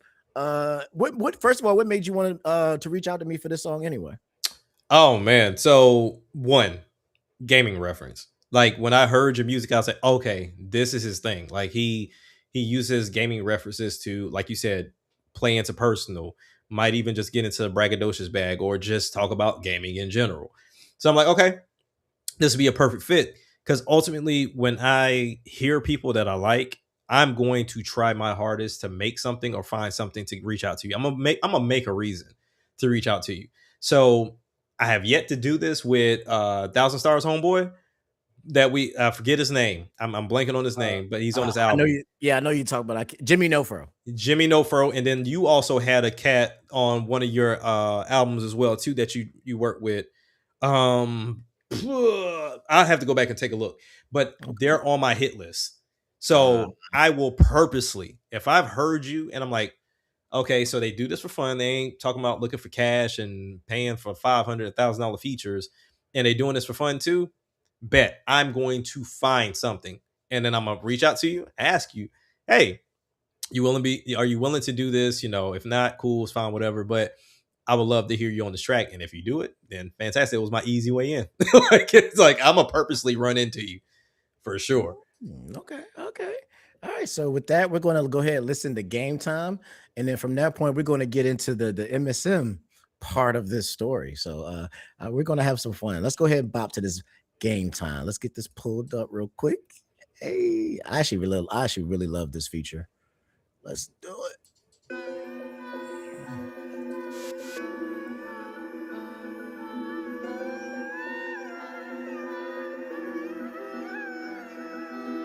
It's a funny thing about these beats. I'll tell you after this. All right, yeah, we gonna talk about this one a little bit. Man, I go devil mode like my name was Hashi. Be the king of iron fist, I cook you up like hibachi. Got that electric flow, dog, feel it all in your body. Man, the way you work them sticks, man, your ass is straight sloppy. Be the real street fighter when I step in the ring. I'm doing spinning kicks like Chun-Li, I'm doing my thing. Hit him with a high Dugan when I come on the scene. Bitch nigga thinking that he's stopping me, he won't do a thing. When I put my armor on, man, I feel like a king. And when we step into the ring, I DDT you like Sting. Now I know you on the dusty road, but this ain't no dream. And every time I get up on these beats, I turn to a fiend. Every time we drop a record, man, that shit is a super smash. And every time we hit the buttons, man, we up on your ass. From online to offline, man, we do this all the time. If you just need some help, call that fucking hotline. Hey, look, man, Big Dog gonna always do his thing. But first and foremost, I gotta let y'all know, we got a new challenger in the building. The boy TJ the Gamer, bro. He finna come in here and smash the shit, man. We've been collabing, and this is gonna be crazy. You was really hyping me up on this intro. Bless us with something great. Yes, sir. What's up, homie?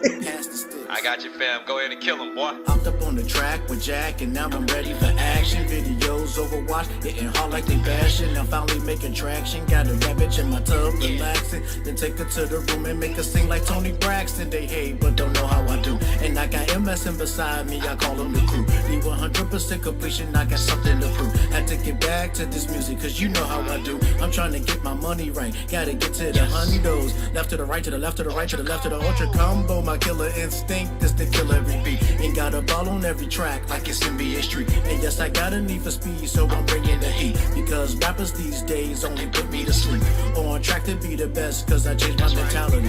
A flawless victory, leading to the fatality. And Like, you got it yeah. either way, whether we talking about this lyric stuff or we talking about actual games, man. You can get it however we want to deliver it. You know what I'm saying? Like, y'all can come and try to be competition, and I see it a lot. You know what I'm saying? Whether they talking about rapping on video game stuff, or they trying to rap for real, or they trying to get on these sticks for real, whether it's fighters, shooters, whatever they want to get down with. But on this lyrical stuff, I'm gonna let y'all know, y'all can't even fuck with When I it. step into this game, when I come up out them shadows, slide in the fox when I get ready for battles. I'm trying to win, y'all focus on that console war babble. Don't even understand half of the bullshit that you rattle. I got ideas to win this game like my nigga Dre. Constantly cultivating ways to cook you like souffle.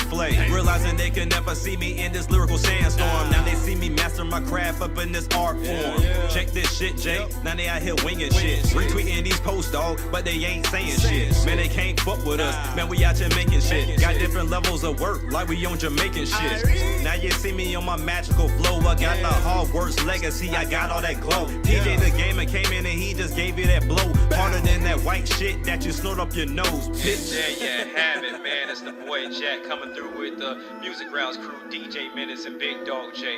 Can't forget about my Winging It podcast crew. That be Jay, Andre, Shadow, Sandstorm, Vicky, I got you, baby. And then also my ally that came through, showed us some love, TJ the Gamer. Hey, you already know what I do, man. I do this every single day, and ain't no way you gonna stop me, bitch. Hey, every time I gotta do this shit is, every time you see me on these fucking sticks is, man, we gotta do this shit week to week is, well, I know your boys too, we did be on, man, I gotta get my shine, dog is, well, you know I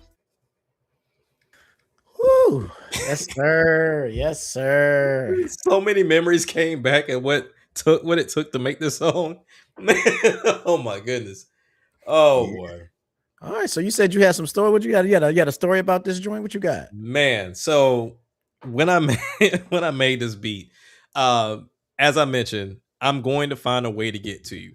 So as you heard, Gaming References even took my character Jay and made sure he went crazy with the first initial verse. When I made this beat initially was made for my dad because he had come to me and he always like, hey, I listened to this like YouTube song or whatever, or this YouTube beat. Can you like reference it and make something? Now, little does he know, if it come out crazy, he's not getting it. Like it's not happening. It's not happening. So this one came out crazy. Now the game time portion came like when I knew I was going to throw you on there to try to do like some type of reference as far as gaming was concerned. So that was supposed to be my dad's beat. So then going to the next portion of it, the J verse that I did, or TJ, or however you want to put it. So the J verse, I think I flipped that Tekken reference so many times. If you've listened to my music enough, I've done that Tekken reference at least like 3 or 4 times, and I flipped it in some different way, whether it was like inserting a different character or doing it a little bit longer. Mentioning Jin and Tekken and June and all, like I've flipped it in 1,000 ways. Oh yeah, I know, because I'm a big Tekken guy. Like I love Tekken, so I definitely appreciate the Tekken references. So I flip. So if it's at least 3 or 4 songs to where you hear me like I got the Tekken flow, da da da da da da, and I'll go into something else as far as Tekken is concerned. So that in itself was what it was, and then also too, I think, and correct me if I'm wrong, this song is what got you to reach out to me about a feature from Jay. Yeah. So yes, we're gonna talk. We're gonna actually talk about that because that is one of the things we're gonna go over today. But yeah, so we're always gonna talk about that one. It's always interesting to hear this song, and then also too, that first verse was supposed to be mine, and then I was gonna do something different with like the character. But then I was like, I couldn't come up with Jack Squat for the character because I always have him in a different mindset. So I was like, okay, I'll do something different. So I wrote a whole verse, kind of similar going to the whole game bag. And I remember right as I was getting ready to record, somebody had pissed me off because they had made some random comment about our podcast. Like some stupid comment about what we should do and how we should do it, and we were hating and we only cape for Nintendo and we this and this. So you know what? Got you. So I made a verse in naming every member of the Winging It podcast off, starting off with Shadow and then ending with TJ. They out here winging shit, always reposting, but they ain't saying shit. Yeah, you know what I'm saying? It's like he came to me with that. I was like, wait a minute, we don't even know you. Who are you talking to? Like, all right, we don't even get into that type. All right, I got you. And yeah, so I had to switch my whole verse up and did that. And one more thing, it wasn't the first though, don't let me lie. It was one of a handful of songs that my uncle, he has like this big YouTube where he responds to music, like he reacts to music. And this was one of the songs he did. And he was like, yeah, he loves this song. So yeah, it was big. Yeah. Oh, that's dope, man. And I had fun. Like anytime that I get to collab up with somebody else that I respect musically, it's always fun to like get together with that and do that. And before this song came out, though, I actually had reached out to you, and this is something that all the other MSM members will tell you that I do. I like to like test people.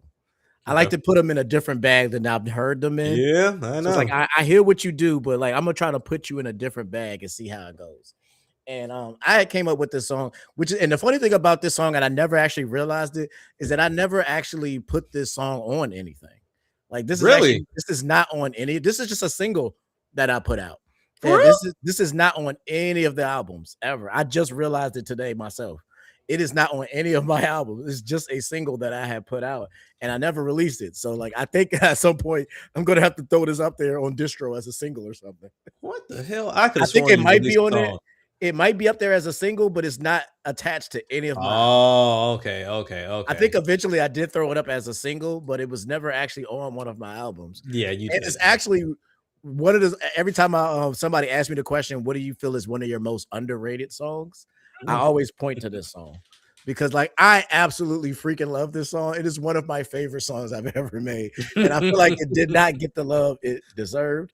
And I feel like your verse on this was really one of the ones where I was like, "This is the verse that you gave me that I was like, man, if I could get this guy on MSM, like just one, I would just one day, if this guy was an MSM member, me and him would just do so much freaking music together. It would be crazy.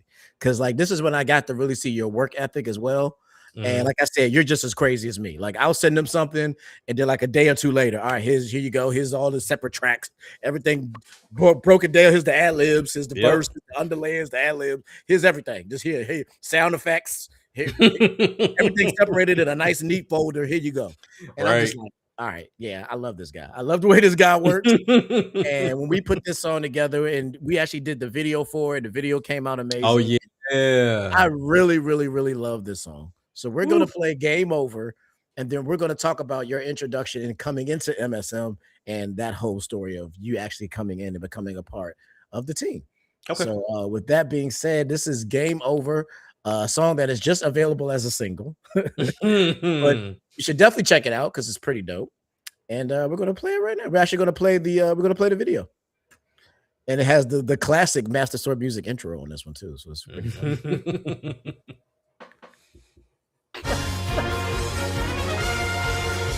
Master Sword Music.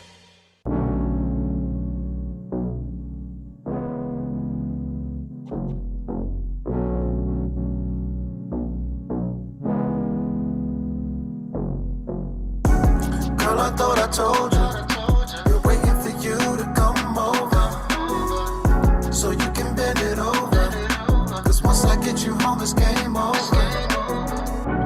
Girl, I thought I told you.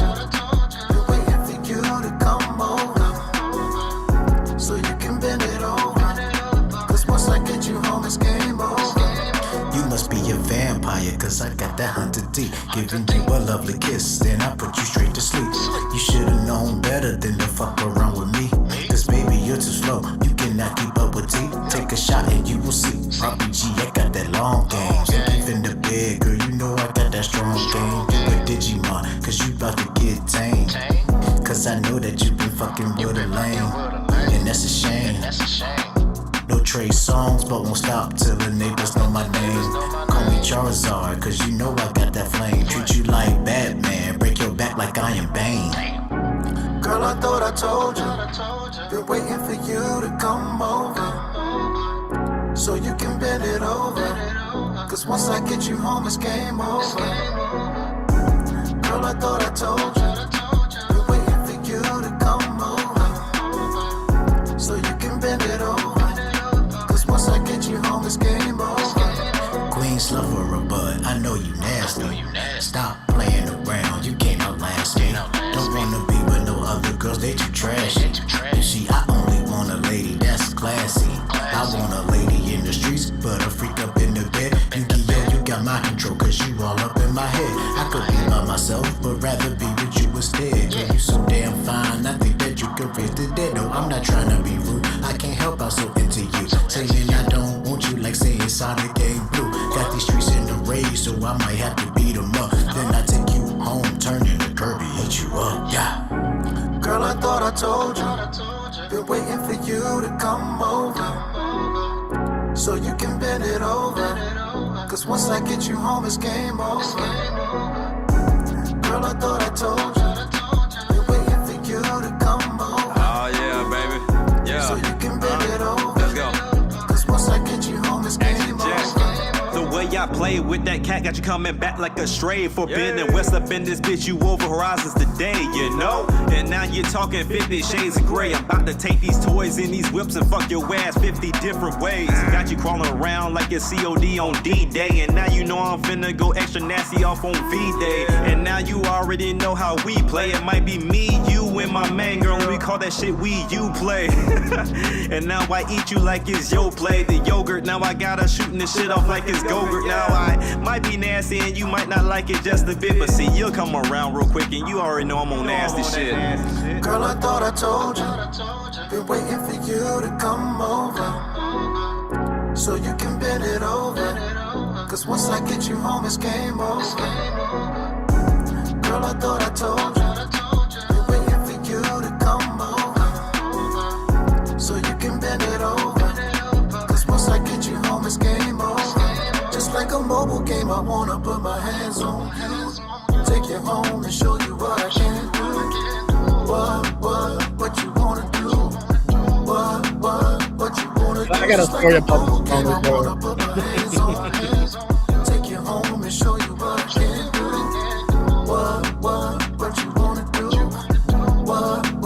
What you wanna do?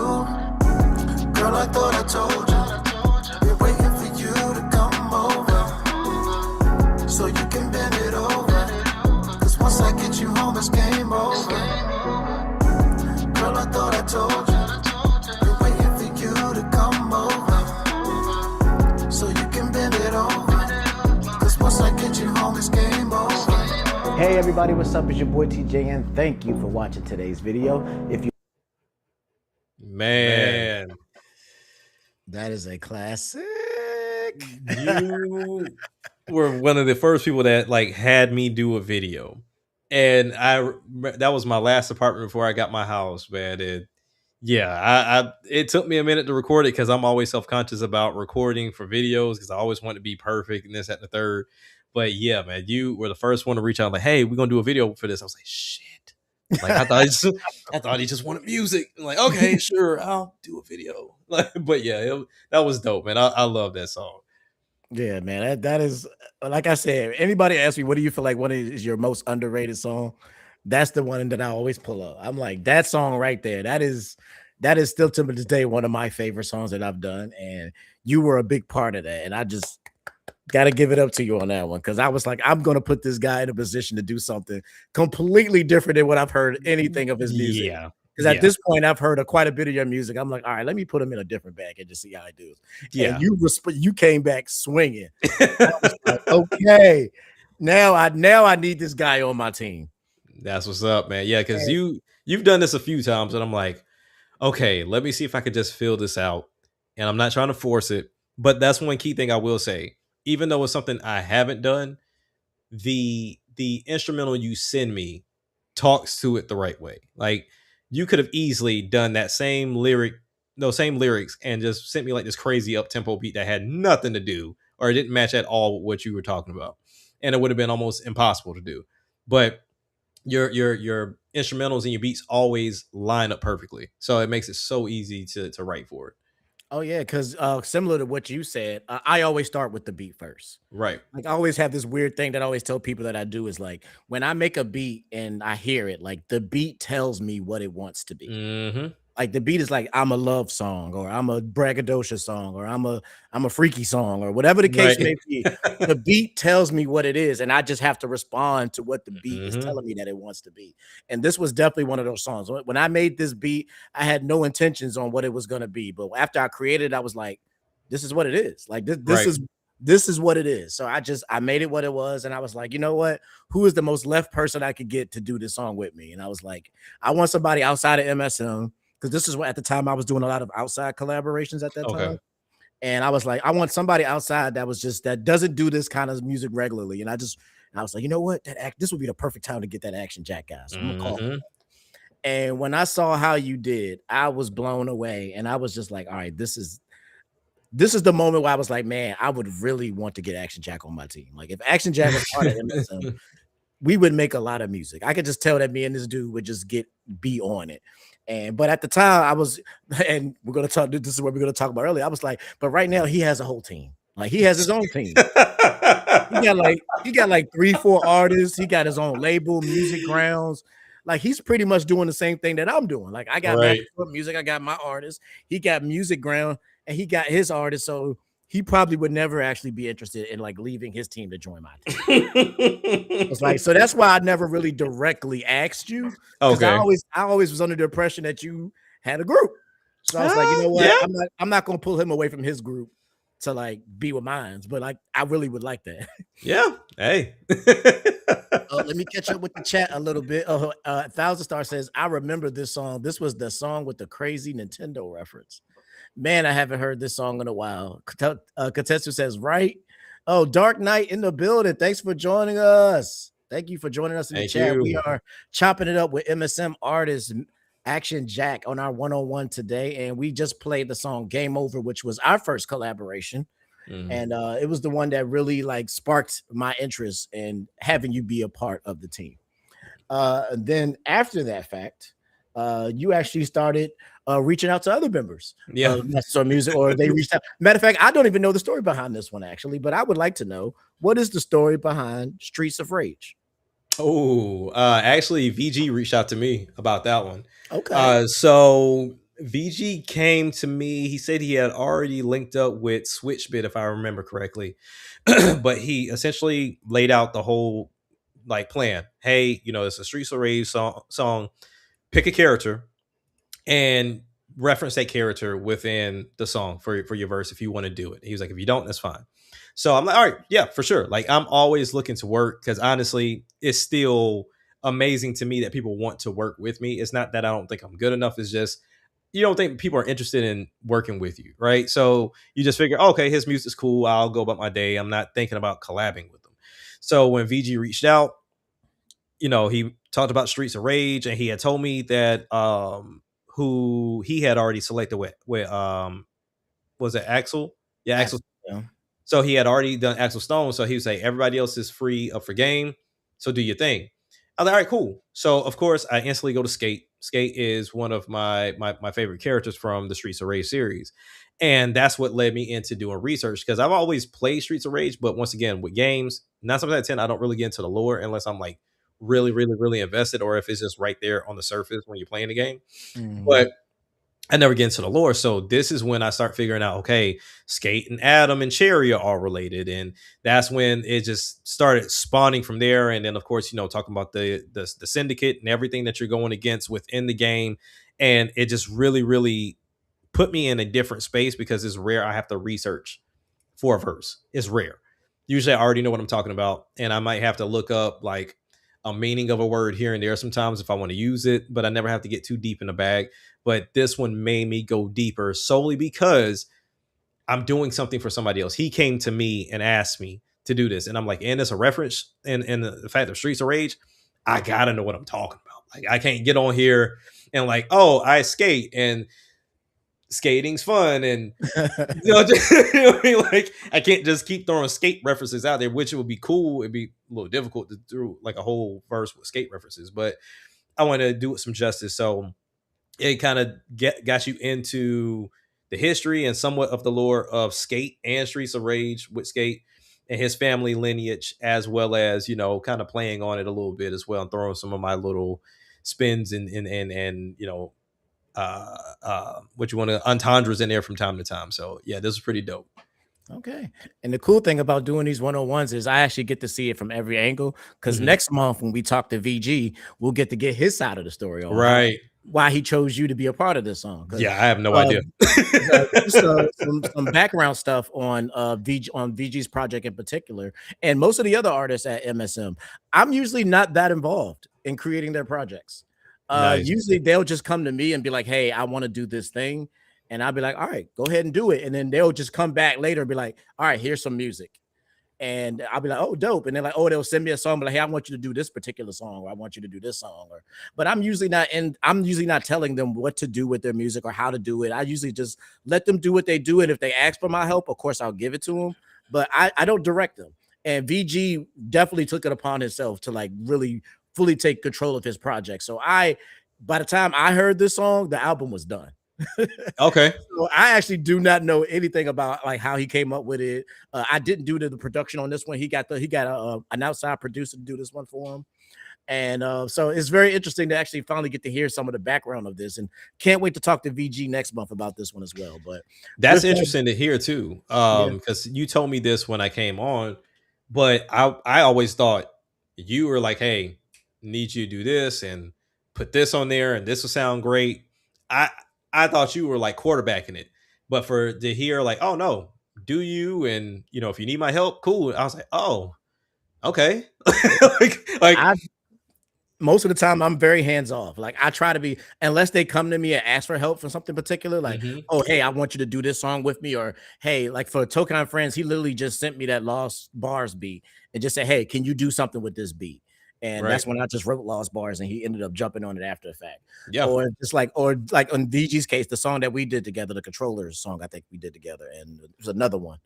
Oh, Rev It Up, I think it was. Okay. Whatever the other song was I did. I did 2 songs on there. Okay. I got too much music. He literally he had the whole song concepted out and wrote out. And then he just sent it to me and said, hey, put a verse on it. Okay. Boom. All right, I got you. The most hands-on I think I am usually is with Zap. That's who I'm the most hands-on with, because she'll usually come to me and be like, hey, I got an idea, but I need you to make the music. So, all right. So I'll kind of guide and go in with her and kind of figure out what we work. But even then, she does all of her own writing, and she comes up with the concepts, and she's even come up, and what a lot of people don't know this, she comes up with some of the concept and writing for some of the songs on my projects as well. See, and I'll be thinking about that too, because I'm like, y'all the singers. And I like, there's some things I'll be wanting to sing, and I say, but I can't sing. If I wrote this, like, and then send y'all the horrendous version of it, the horrendous reference, would they do it? And I was like, I've always contemplated it, man. But yeah, that's dope. Oh yeah, I've definitely done it. I've had some hooks that Zap has written for me for some of my albums. Okay. And she'll write it out and she'll sing it, and I'll probably still have some of the reference tracks actually. Right. And she'll sing out the hook, and I'll just redo it over my vocals or whatever the case may be. And so yeah, I'm always down to like I'm down to do whatever. So like I'm gonna put that in my pocket because like I said, y'all gonna have the pleasure of hearing the horrible reference. I'll try to put like voice correction on there so it ain't too bad. But but yeah. It's actually funny you say that, because there was actually when the first time me and Zap really started working on songs together before I moved to Texas was a song that me and her and Tokai did together. I guess the blanking on the name. But she wrote the hook and like sent me her version of like, hey, I think this should be the hook. And it was so good that I was just like, you know what? It's you got it. Yeah. I just took it and just put it on the song, took my part off, and was just like, the hook is yours now. Yeah. So like, yeah, like the way we work together is very interesting. Like we kind of just feed off of each other, and just whatever happens, and it sound good. And like you kind of got to see a bit of that with working on the first Arcade project, which is going to be coming out this summer. Looking forward to Arcade 3. But yeah, that's pretty much like RK3 is a perfect example of how we work together. It's just like, hey, I got this song, or I had this left over from over here, and I had this piece over here, but I didn't have the rest of this. So we just like, that's pretty much how we work, man. We kind of all just feed off of each other and flow. Right. So it's pretty interesting to be a part of this team, because this is you never know who's going to become asking for what. Right. But with that being said, we are going to play Streets of Rage from VG's project, the VGLP. So let's check it out. If this thing will let me. I don't know why this thing is being so difficult today, but there we go. Here we go.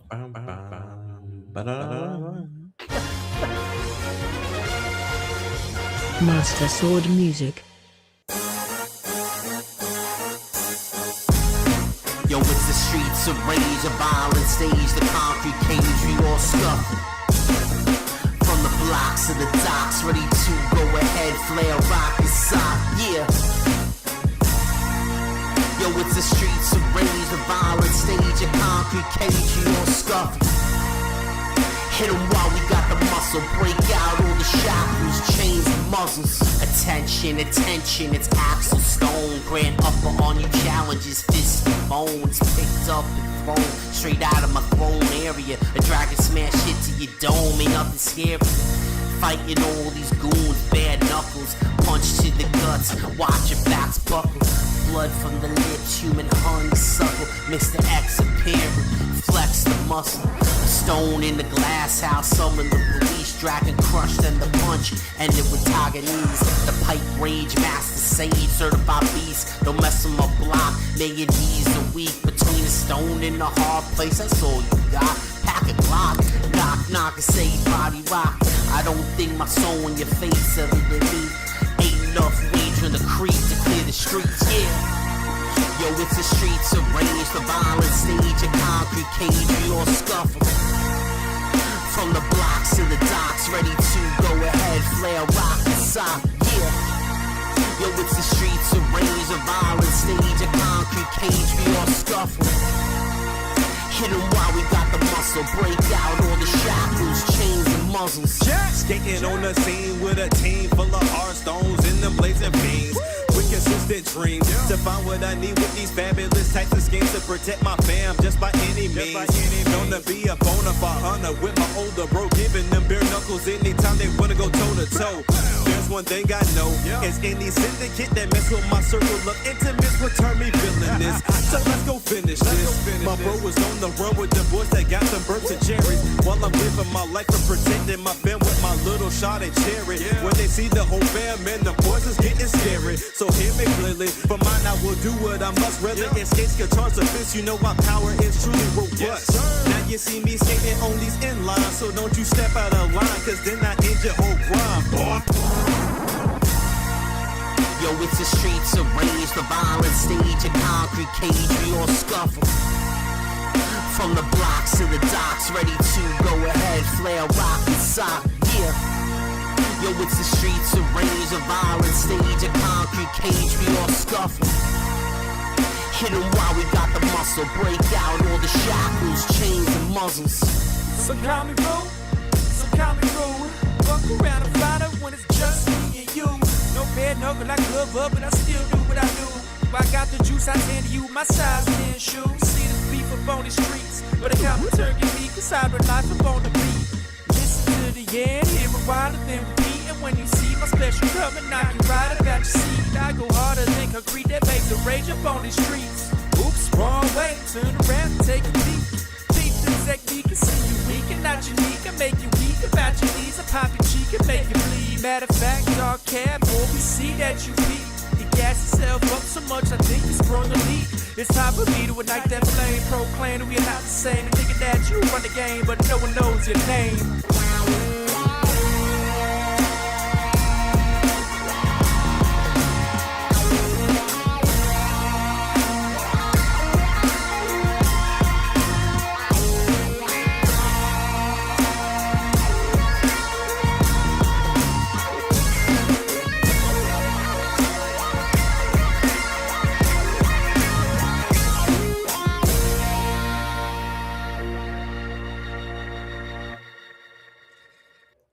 Everything from that guitar to that doggone organ. Like it just I told him that beat is stupid.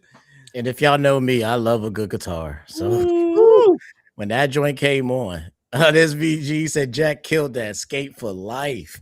Kotetsu Toka says, love this track, man. Yeah, this one was these two tracks. That was after this one in Game Over. I was like, man, I really want this guy to be a part of Master Sword music.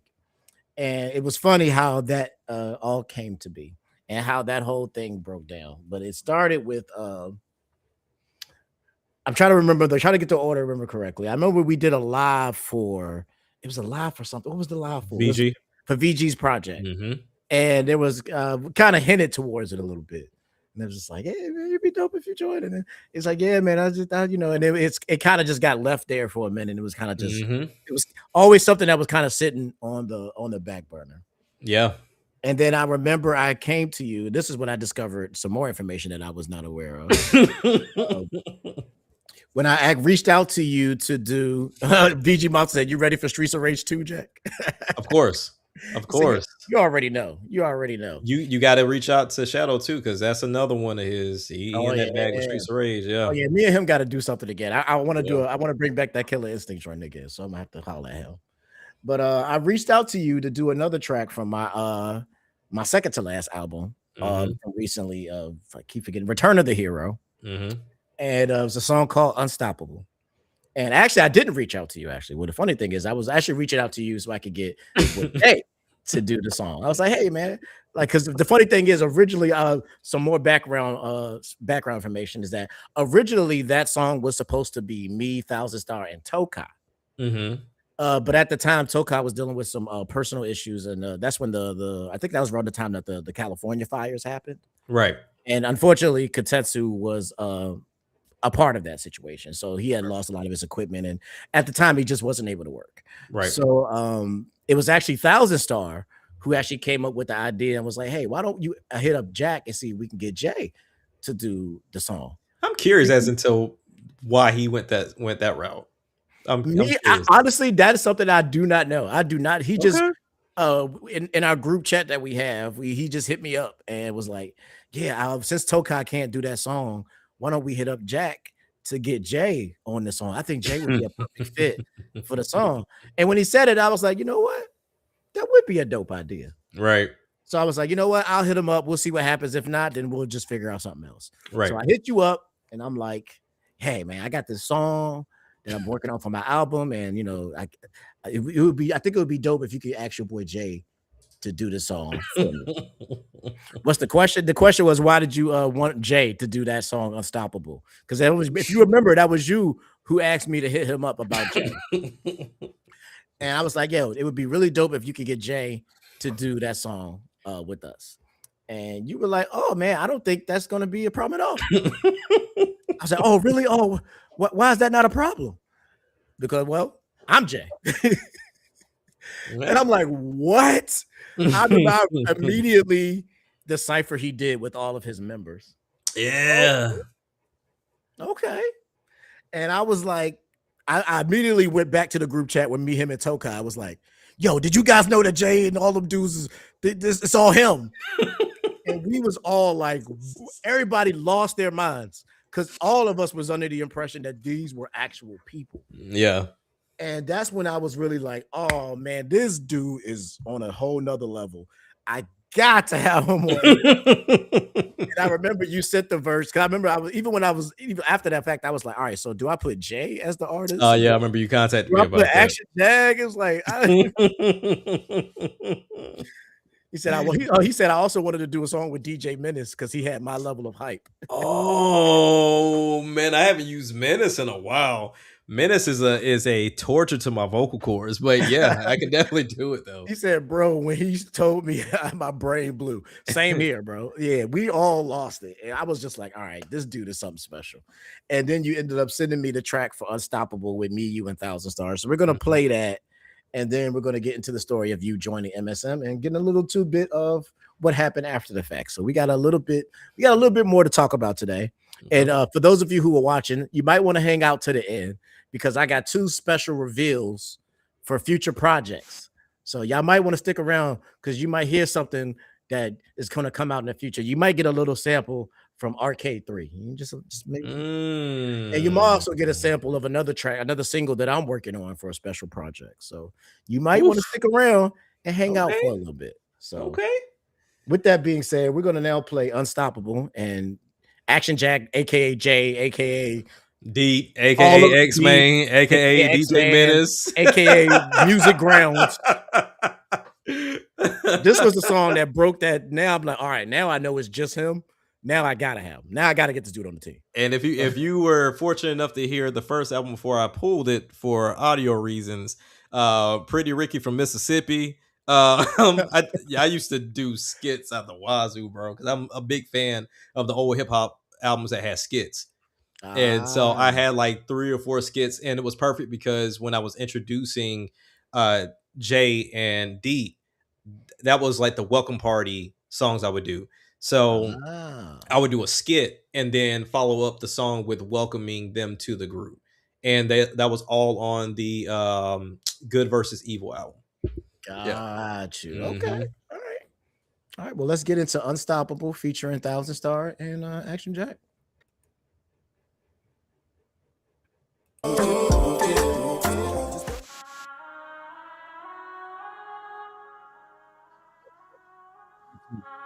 By the way, this is one of my favorites from the album. No, we on the rise, so we can't give up. I'm trying to be heard, so I can't shut up. Only get one, so it's time to show. I'm unstoppable. I'm unstoppable. No, we on the rise, so we can't give up. I'm trying to be heard, so I can't shut up. Only get one, so it's time to show. I'm unstoppable. I'm unstoppable. I'm just sitting here staring right out my window, trying to figure out how to switch it up like Nintendo. They see me striving to hit my goal, and man, they hate that. Metro Prime remastered, don't call this a comeback. I never left, and I came here just for the combat. Even if you had witch time, you couldn't stop that. Watch back, it's like a killer with my instinct. Your shorty say she wanna sip, and I'm a big drink. I keep doing my own thing, don't really care about what you think. My flow is colder than ice, and it will take you to the brink before you can even blink. You won't be able to say a word. I'll have you silent like you blink. We on the rise, so we can't give up. So I can't shut up. I don't know if I ever said this, but shout out to Tokai for the production. No, I've never This is one of the first ones Tokai ever made.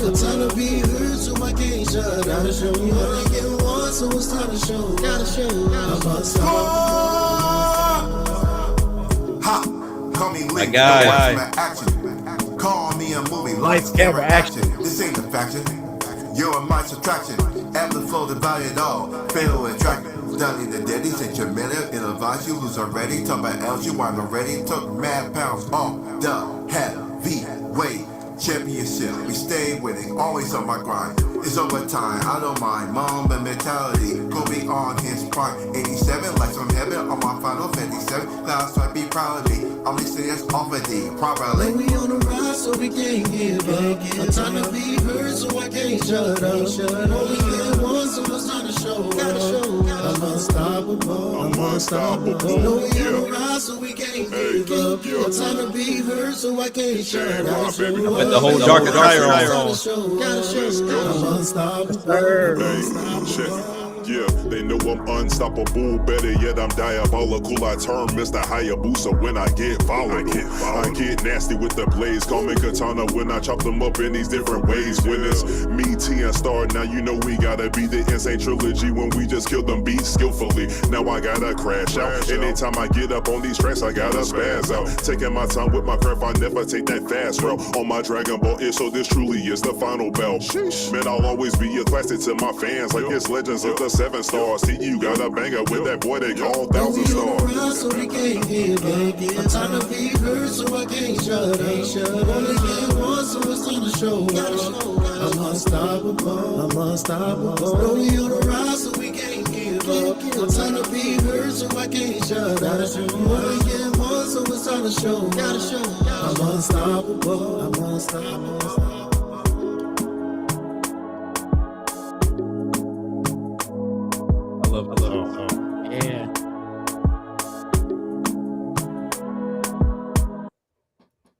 Yeah. that final bar I struggle with so bad because I usually have this ick about using the same word back to back, but I was like, oh, it'll be fine.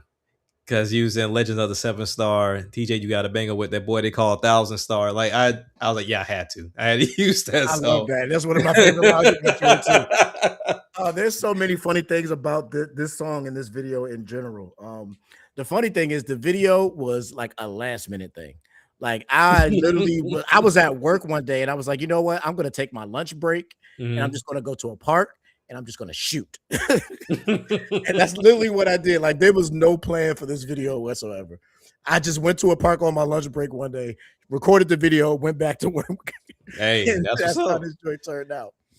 And then my boy 1,000 Star, like as always, 1,000 Star is another crazy one. Like I sent him this beat, and literally like an hour or two later, it was like, boom, here you go. Here's the song. Yeah.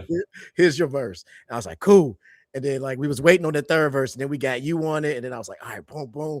Then you did the video. That joke was I was like, all right. I absolutely love this song. It really put the whole album in another perspective for me. Like this was a really good song, and I really appreciated you being on that. And after the big discovery that you were doing all these voices this whole time, that's when I was truly like, oh, this has got to happen at some point. Oh yeah. Before we get there though, we got a couple questions in the chat apparently. Okay. Apparently the people want to know. All right, so Zap Crystal actually has a question. She said, what is something that you love most about the MSM group, and how has the group contributed to your creativity musically? So the one key thing that I would say I love is the fact that music's not necessarily like the forefront for you all, right? Like everybody has their own thing that they do. So it's always this love and care for it when you do come to it, right? So like we mentioned before, TJ and I are the crazy ones. Yeah. And then we know Zap comes from, a musical background, right? So nonetheless, she's still a mom and she does the whole video game with her channel and she spokes it, the podcast, everything, right? But when it's time to go, they show up. Yeah. You know what I mean? And this is not to, rag on anybody, but when I was doing the podcasting thing with my family, I had to run them down. Like, hey, we got a show. Where you at? Like, come on. I can't do this by myself. Like, come on. I need you here for this. And I know like with you all care about each other so much that it's like, I can't not show up. Like I gotta be there, even if it's just, in the chat or if I'm physically there, they'll show up. I know in a moment's notice, if I say, you know what, I got this idea, would you be willing to do it? They'll say, sure, I'll give it a shot. And you let me know if you want me to tweak it or not. Like they're not going to be arrogant about anything. It's just all love, and everybody respects everybody's time and craft. So that's the key thing about what I love about this group.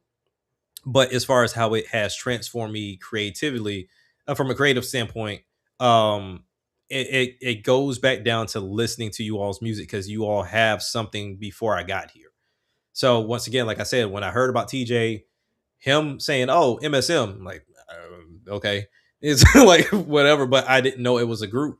So then when I heard it was a group, now I'm like, okay, that's quite a bit of music. I got to go back. He's not the only one doing the music.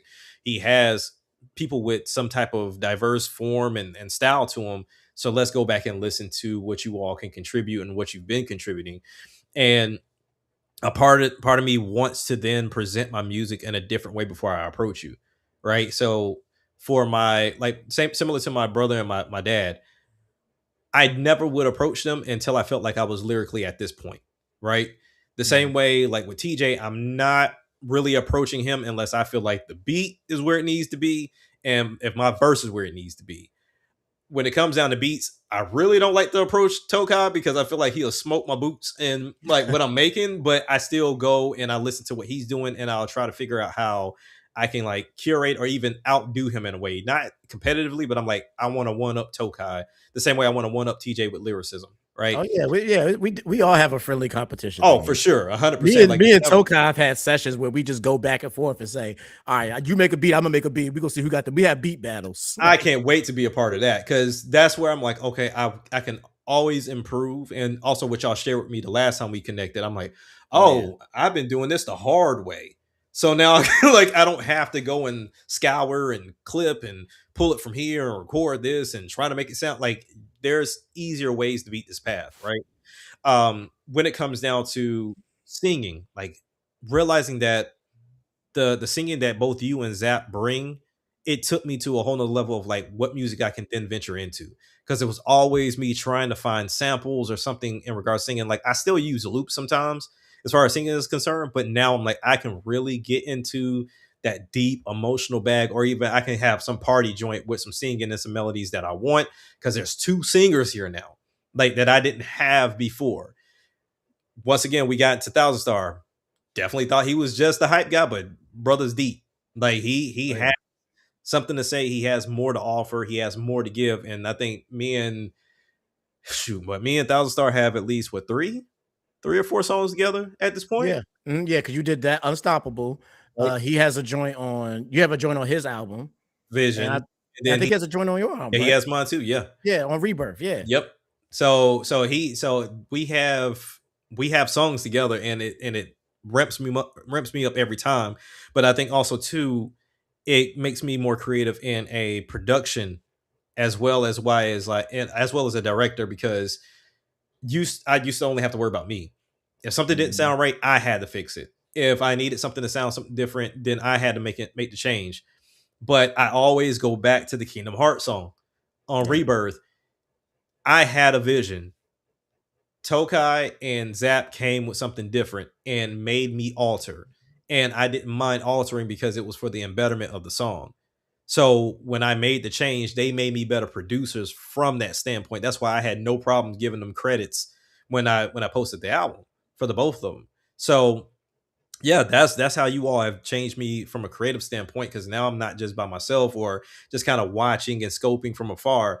It's now, oh, if I want to make this come to life, I gotta cast the people that can really make this crap come to life, and we can make amazing songs behind it. Yeah, I think that's one of my personal favorite things about MSM is that since we all work together so well, and for those of you who don't know, and actually this is a perfect segue. Mhm.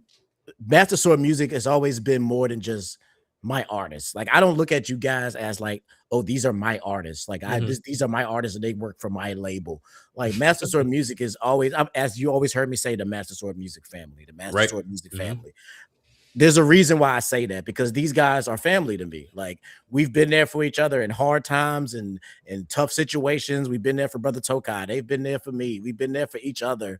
Mhm. And actually funny you brought up Kingdom Hearts, because that is one of the ones we're gonna get into. Okay. But I've always looked at Master Sword Music as like, these are more than just my artists. These are my, like I look at everybody as equals. Like I look Right. at everybody as my equals.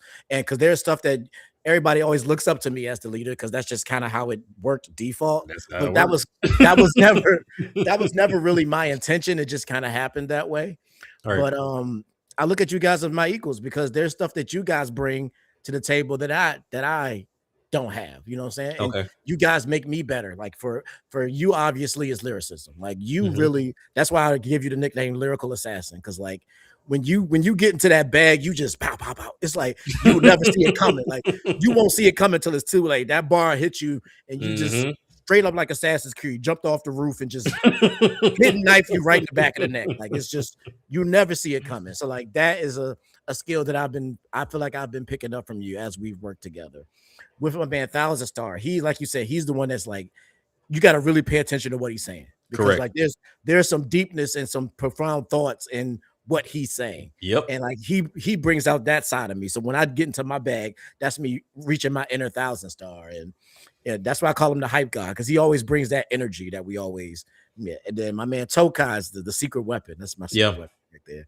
Because like he came out the bag just killing beats. Like he's been a producer for less than a year Mhm. and has been absolutely demolishing everybody beat wise. He says a year, ladies and gentlemen. I Yes. still don't believe it, but sure. Yeah, he still doesn't believe me, but it's been maybe a year now. Maybe it's been a year now. But yeah, like that's my secret weapon. And VG is just always, he keeps me rooted in the true essence of what hip hop is, because VG is pure hip hop. Like Oh, is yeah. your Yeah. boom bap. Let's rap. Like that, Yeah, let's yeah, yeah. rap. I'm Yeah. here to rap. I don't want to rap. Let's rap. So like Mhm. he keeps me grounded in that in that. And then of course Zap keep the R&B side of me alive. Like you gotta sing, you gotta put your all into it. You Mhm. can't just be pussyfooting around. You gotta do it. Either you're gonna do it or we not gonna do it. Like Right. she stays on me about, hey, like don't you half-ass this. You better put all of your ass in it. All right. So, all of you guys bring something to the table, and that's why I wanted to do these one-on-ones so everybody can kind of see how the whole group as a whole makes us what we are today. And it's like I think this Right. is like the greatest group of people I've had the honor of working with. And once we got to this point, it was like, all right, we had brought it up, and you said, I'll think about it and we'll get about it. And then I remember one day you finally reached out to me and you was like, you know what, T, I think I'm ready. I'm ready to do it. And all right, first of all, what made you come to that decision? I think the reason I was sitting on it for so long, and I don't know if you've experienced this or not, but creating something for years and then just having to depart with it, right? Mm-hmm. This was something I put a lot of work into. Oh yeah. I mean, from the beats to creating the characters to rapping out everything. Like you see the ciphers that I've done with that's 3 to 4 verses by yourself. Oh yeah. And trying to make them all sound different. It's not easy. So putting that type of work in and knowing that it all spawned from the pandemic and me just being by myself and just being in my own thoughts and trying to be creative, it was tough. So that was one thing I was sitting with, right? And then another thing I was sitting with was, do I really go back into the album bag? Because I wasn't sure what you were going to ask of me, right? I never came to you and was like, hey, before I agree to this, what's the details? Like I never got, because I never thought it was anything malicious or anything crazy, but I just wanted to be a part of it because the energy felt good. Like everything visually and from an energy standpoint felt good. So it was easy in the sense of, do I go there? But it was a matter of when and the timing. So I had to come to terms with, am I doing albums again? Because I wasn't sure if you just wanted me to be the feature guy, if you really want to do the album thing. So I was like, let me be ready for any and everything that he's willing to ask of me, and let's go from there. Then I had to sit down and like talk to the wifey, right? I'm like, hey, this feels great, but this means I'm throwing my baby away. Like I'm getting rid of what I created and I've held on for 5 freaking years and advertised it like it was my own label. And she was like, well, if it feels good and you feel like you're burned out just doing it by yourself, then why not? And after that, I think I went on a walk around the neighborhood and just listening to some of y'all music. And I just remember the meeting with VG's album. And I was like, you know what? That moment felt a little too good to just walk away from. I was like, let me reach out to him and let him know, all right, cool, I'm ready to pull the trigger. I'm going to have a game plan, but let me pull the trigger. And I remember sending you that voice note of like, once y'all agreed to me going on, what I was going to do with my first album. And it was like, we're about to kill this the right way with the first album. So I was like, we're about to kill this the right way. So while I already agreed to it, initially it was just going to be like a layup. Like I was like, okay, I'll throw out some good music and that'll be my introduction. But then I was like, you know what? Let's put a stake in that for real. Like let's really, really do this. And ironically enough, it's playing into my next album in a very creative way. But at the same time, y'all better be ready for that. But at the same time, it's like it really got people talking that did not know these characters were me.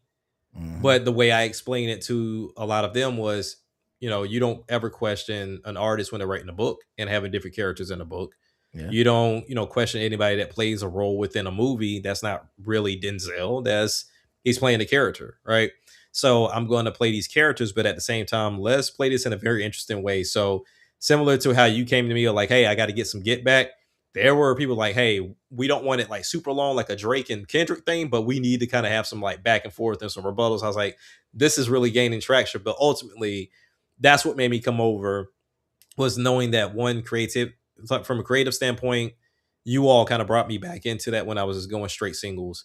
But then at the same time, it was like, I can find a creative way to kill my baby. Like I don't have to just lay it to rest quietly. We can make this can make the next album, and it did. So it helped out tremendously. Yeah, man. And it was on our end, it was we had at this point we had worked together so much Yeah. that people was already kind of questioning whether you was MSM anyway. Right. For those of you who are watching who may not know, the way that new members are joined the group, and at least the way it's always worked, is I'm always the one who pulls the trigger. I'm always the one who's like, all right, I'm gonna go bring this person to the group and see what happens. And what I always do is when I find somebody, because it's not only just about talent. Right. Like it's, of course, everybody that's on the team is talented. It's not, can you rap? It's not, do I think you can produce at a level that can do or whatever? But it's also, do I think that you would fit in well with the rest of the team? There you go. Like, do I fit that? Because we have a certain dynamic with one another where we are, like I said, a family. And I have to feel like that you would fit into that dynamic as well. So it's more than just being good, because there's plenty of people that we work with that are super good, but I don't think I would ever actually ask them to be a part because I don't know if they would fit into the team model that we have. Right. And anytime that I want to introduce somebody new, it's not just a choice that I make. I go to the team, and just like with you, I went to them and I was like, hey, Action Jack said he's ready to do this. And I just, as tradition, I'm going to bring it to you guys and we're going to vote. And the moment I put that in the chat, everybody was looking at me like I was crazy. They were like, bro, are you being like for real right now? Like, of course we want Action Jack in here. Like, he's already worked with you. He's already worked with Thousand Star. Like, he's already worked with BG. Like, bro, he's already a part. Like, of course we want him. Like, they were looking at me like I was saying something crazy. So it was an instant yes from everybody. Like, everybody was instantly like, yes. So added you to the group chat, and then we took off from there. It was an easy choice for us, man. Like, I knew I wanted you, but like I said, I don't want my decision. I don't want to like overlord my power on everybody. Right. So everybody has a choice. But the moment I put that in the chat, everybody instantly was like, bring it in. That's the dope part, because I didn't know that's what y'all did. So when you was like, oh, I gotta ask the group, I'm like, oh shoot, okay. So purposely, like I said, I don't like controversy. I'm an introverted person. So when you said that, I put my phone down. I was like, yo, let's go out, walk around. She was like, what's up? I was like, hey, he got to put it to a vote. So we're just going to walk. We're going to give it time to let it breathe, because I want to come back to either a yay or a nay. Right? I don't want to see it happen in real time. So I was like, all right, cool. So I left and I came back and I'm like, oh, okay. So y'all answer back quick. I appreciate that, because by no means, like I said, I do this for fun, but you don't ever think people are like, okay, cool, let's have him join a group or anything like that. You just think, they like what you do and don't might want to deal with you, but that's what you do. So it was dope to see everybody agree unanimously. And I would say out of all the members, you were probably the quickest yes we've ever gotten. Like, nice. It was same day reaction. Like it was like it was really dope. And I had my fingers crossed the whole time. I'm like, I feel like this should be a layup. Like I said, at that point, you have worked with pretty much everybody. Yeah. So I was like, this should be a layup, but man, I hope nobody gives me a hard time about this. Yeah. And of course, nobody did. And you've been a part of the team ever since. And you've been a very glad to have. You've even been joining me and Tokai's like background producer meetings and getting to hear some of the music in the background as it's being developed. And that's which is rough to do. Which is rough to do. God, something that me and Tokai started to do in between me and him as he produced for my next upcoming project that we're releasing this year. And then we just kind of, after that, we finished the album, we kind of just kept doing that because it helps us like break down stuff, and like it's good to get other ears on it and stuff. And then we started bringing you into those meetings as well, and it's been great to like trade things back and forth, and we've been getting a lot of work done, man. Like we've been getting a lot of work done, so it's super dope. So once you joined the team, you instantly got to work. I was like, yeah, this guy's ready for business. I remember at the top of the show, we played the MSM Freestyle Part 2, which was like your big introduction to the team. But then you instantly got to work on your album. Yes, sir. And boy, what an album it was. Rebirth, which is, I hate to say it because I don't want people to think that I'm saying it just because it's the first official MSM project. But man, this is my favorite Action Jack album. Like, at first it was Open Book. Like for the longest time, Open Book 2, that was my joint. That was right. My joint. But Rebirth came in and just put belt to ass on that one. I have to say, for those of you that were not too happy about the length of that album, blame TJ. Oh yeah, blame TJ for the length of that album solely because I came on in December. I remember I came in December. That album was done in February. Oh yeah. Like it was finished in February because I had so much energy and so much hype for everybody agreeing for me to join. I was like, oh, okay. Like TJ told me, like, let me know what you want to do for your album. Like I said, outside walking, just, yeah, I want to do this, and this, I just kind of want to do it this way. And then I'm thinking about this concept and then ending it with this. I was so hyped. So then when he's like, all right, sure, we can do whatever.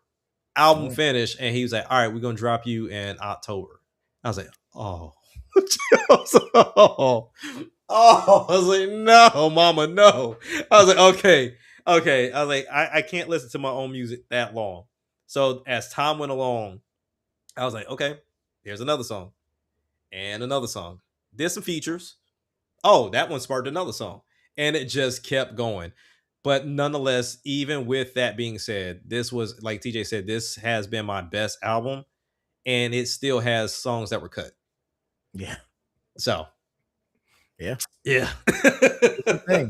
And the funny thing is, like, I don't know if I've ever even told you about this, Action Jack, but literally the way we decide release dates is when is the next open slot. Yeah, I see. At the time you joined the team, it just so happened that we had so many projects already laid out and ready to go that October was the first open slot that we had. I was like, oh my goodness, it's gonna hurt. So it's literally like, all right, we got an open slot coming up at this month. Who got a project ready? So whoever's ready at the next open slot, that's who's going. Yeah, and that's literally how we schedule our albums. And it was just by the time you joined, we was already knee deep in like the next 2 or 3 albums. So it was like, I'm sorry, man. I kind of felt bad when I was like, man, I'm sorry, but ain't no open slots until October. Like, I would love, we actually even flipped you around because originally Thousand Star was going to drop, but then Thousand Star was like, you know what? I need a little bit more time. So like, can me and Action Jack switch? And I was like, yeah, cool.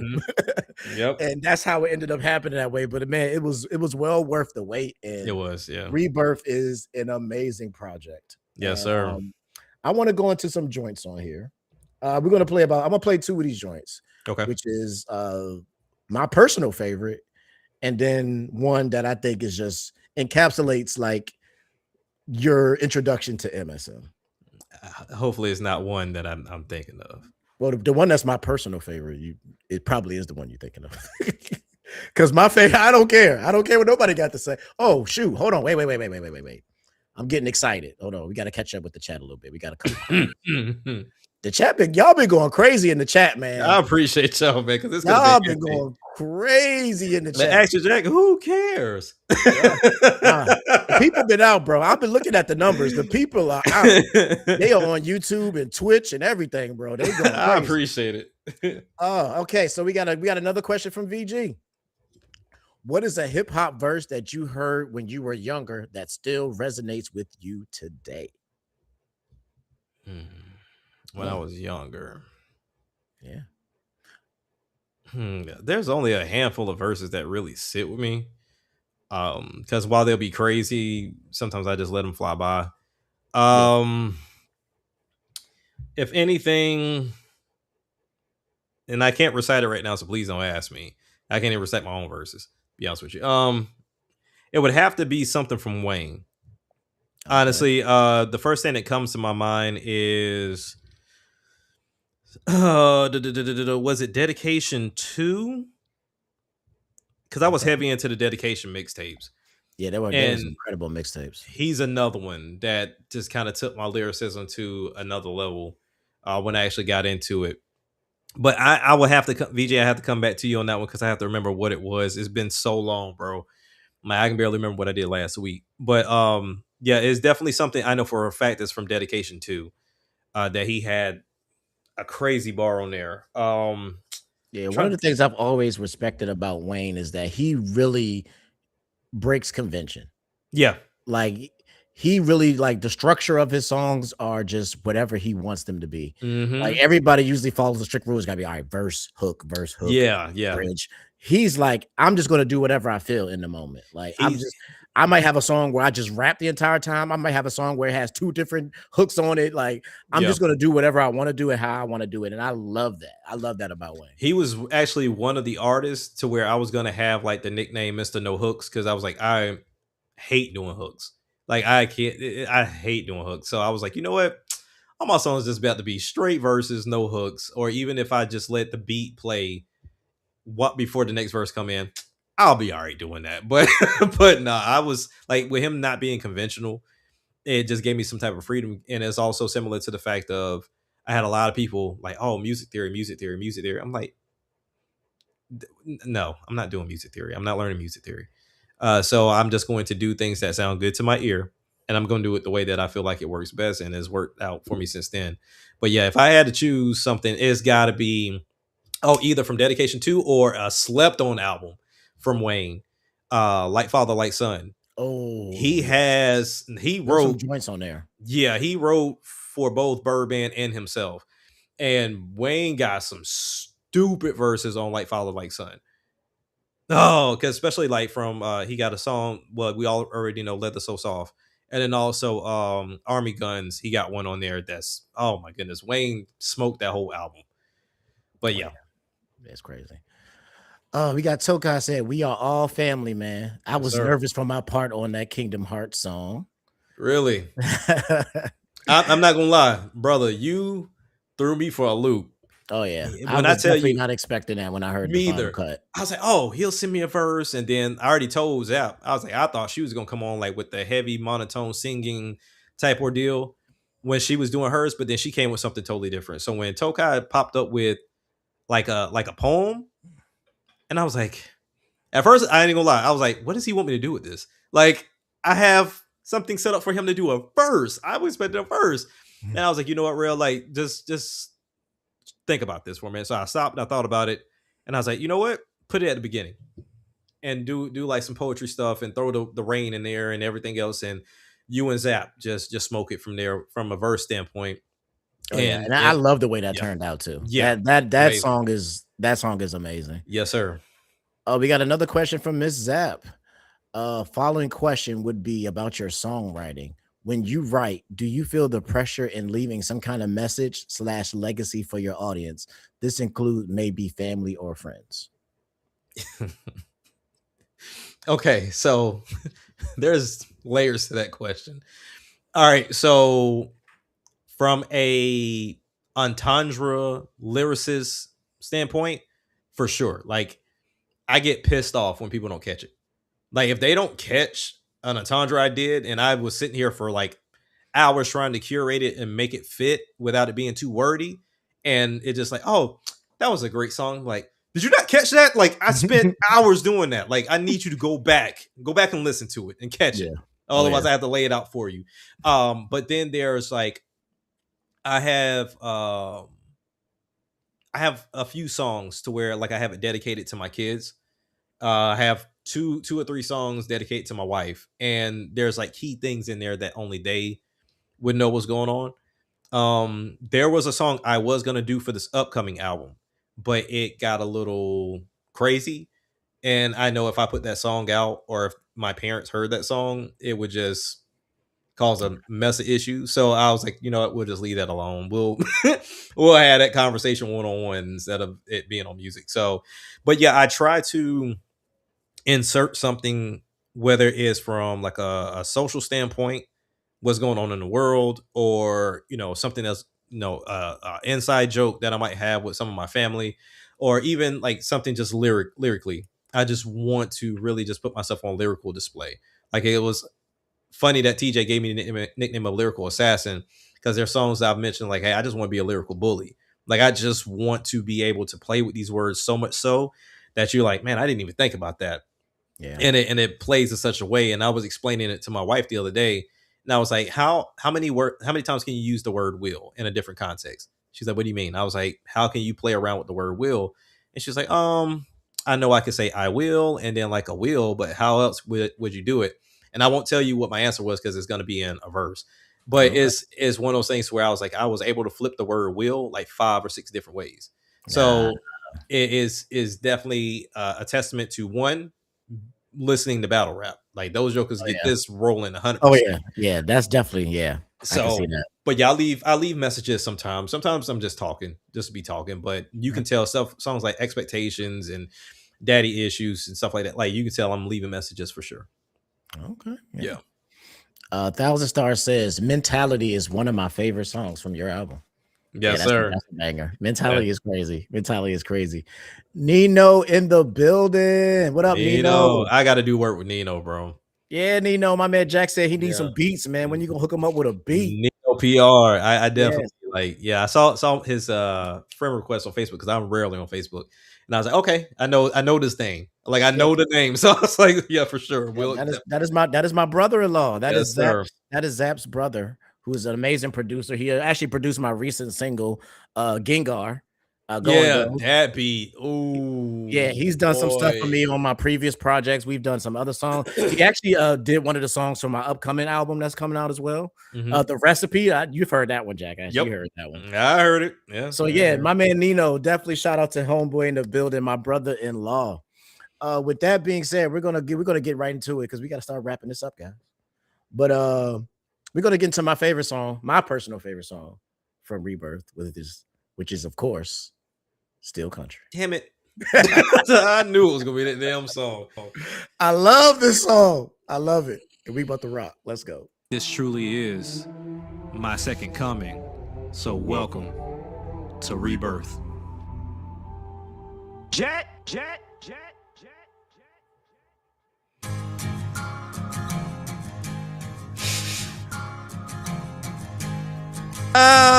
There's a story behind this, guys. We'll talk about it afterwards. But yeah, I love this song.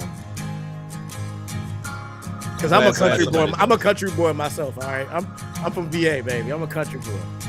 I'm glad somebody loves it. Man, I've been a country boy, even though I've been from that state to state. When it comes to what I eat, it's whole cake that's up on my plate. Used to ride around in that yard on that custom go-kart. Lawnmower engine, but either way, man, it played the part. Out hooping while the homies smoking on them backwoods. Opposite of the same coin, but man, you know it's all good. We just being kids when we running reckless off in the woods. Couldn't tell us nothing, now you know we out here living good. Hooping in the streets until the cars start flying by. Staring at the ones you don't know like it was a drive-by. Knew everybody on the street, so no reason to ask why. Shit ain't nobody important, now it's back to being AI.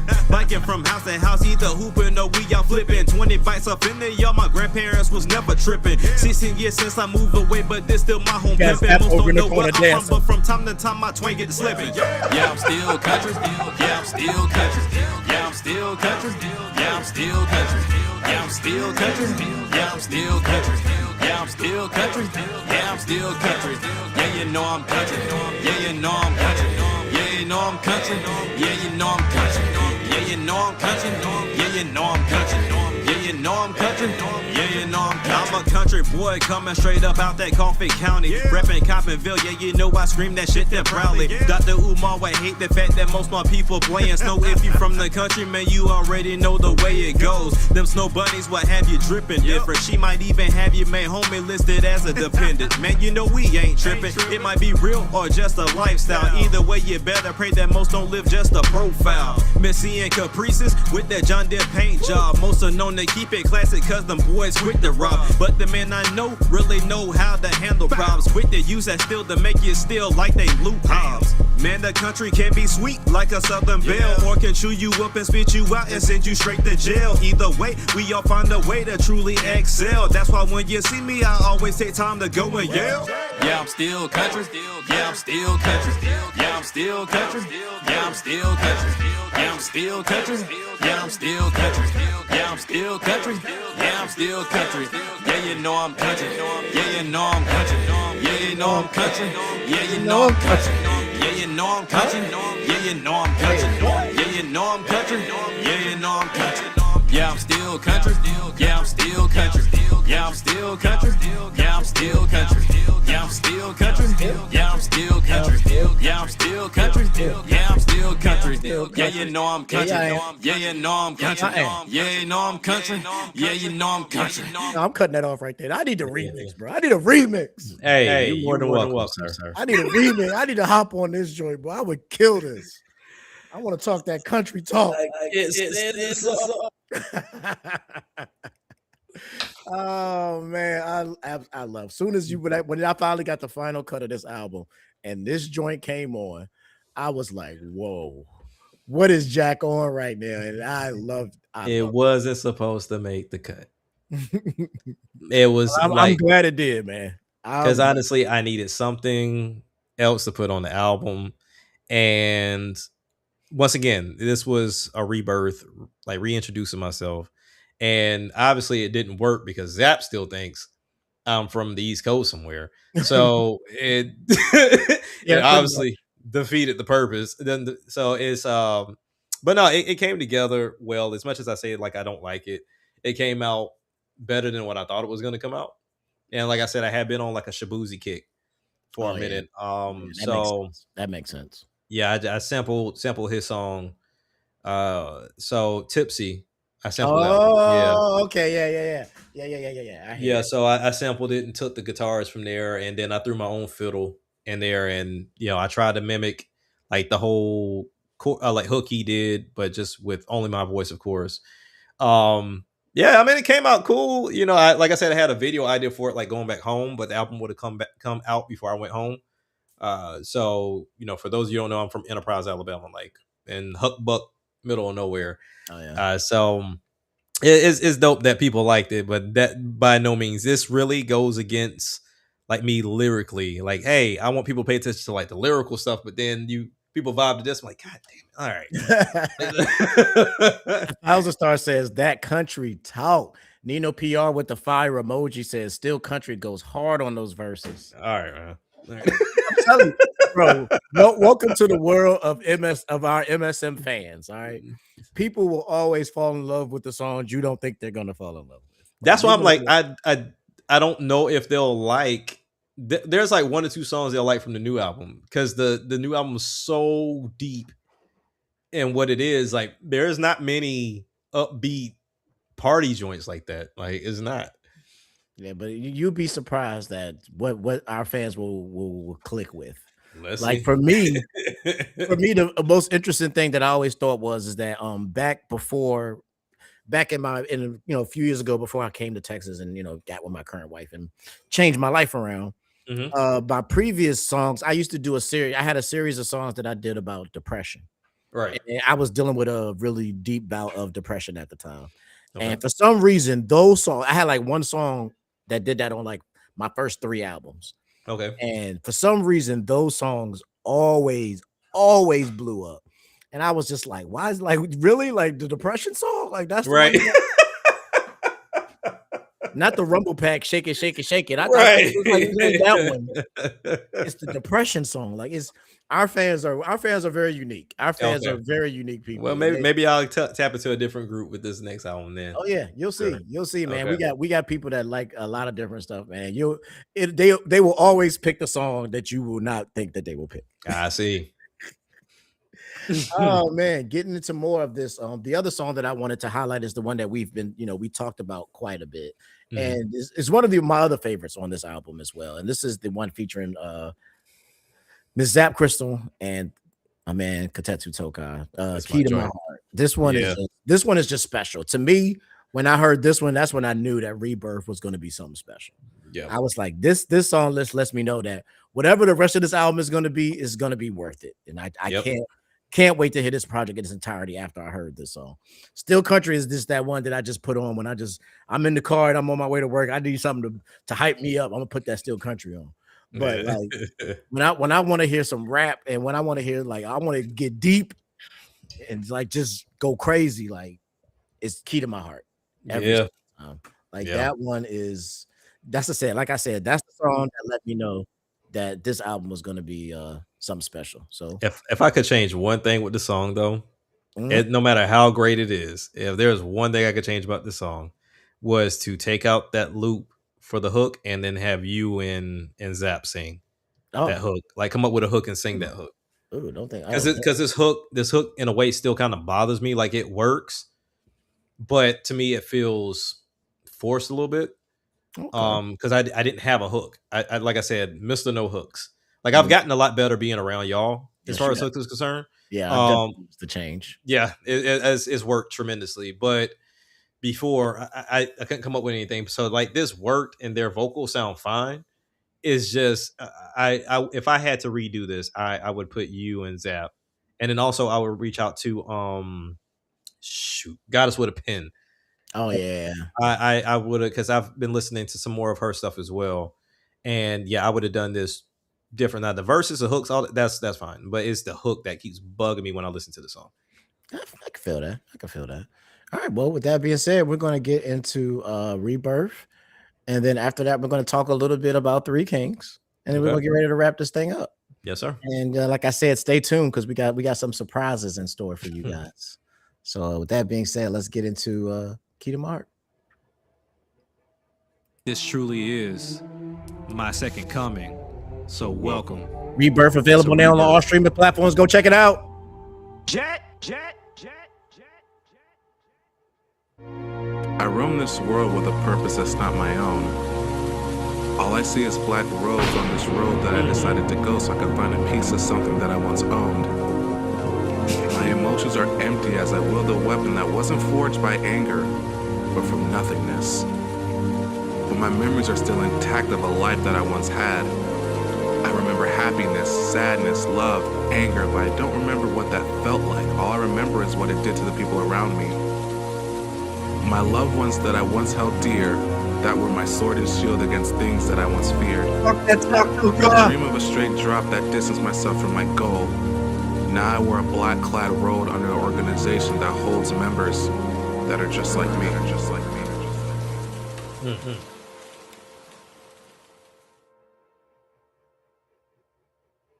It's been a few days since you found the key to my heart. I know you the true missing link, I saw that straight from the start. Went down a dark road and you didn't love it. The melodies of better memories keep me well above it. You feel that you can unchain everything that has brought me all this pain, even access to my last name. I'm coded different, I tend to attract all these heartless. You not the same, so save my heart from this dark fortress. Yeah, it's been a dream of mine to drop these nobodies and keep my distance. Fail to understand the error of my ways that stay persistent. Need you in my life, though I claim to be self-sufficient. This truly is my heart's mission. I know the world ends with you, even though they try to disconnect us two. Different universes couldn't stop what's truly destined. When the sun rises and the darkness fades with you, I know that I'm truly blessed, man. You're running circles around me every time. Open a carousel, don't wanna ride. You're side out of mind. You wanna stay here all night. Think about where you are right now. Will you lie next to me right now? Knowing you is the day that I started breathing. Living life at my best, cause I know I'm winning. Give to you like a 2-for-1. Cause I'm a real deal, the price just set right. One day you and I, baby, locked in. As the question drop, I had to come with the I do, baby, like you. Cause you are the key to my treasure. To my heart now together. Forever, any weather. No stoplights, just green lights. Going in at the speed of light. Stealing ties over returns, alright. Cause this love is aging even better. You're running circles around me every time. Open a carousel, don't wanna ride. You're the side out of mind. You wanna stay here all night. Think about where you are right now. Will you lie next to me right now? You're running circles around me every time. Open a carousel, don't wanna ride. You're the side out of mind. You wanna stay here all night. Think about where you are right now. Will you lie next to me right now?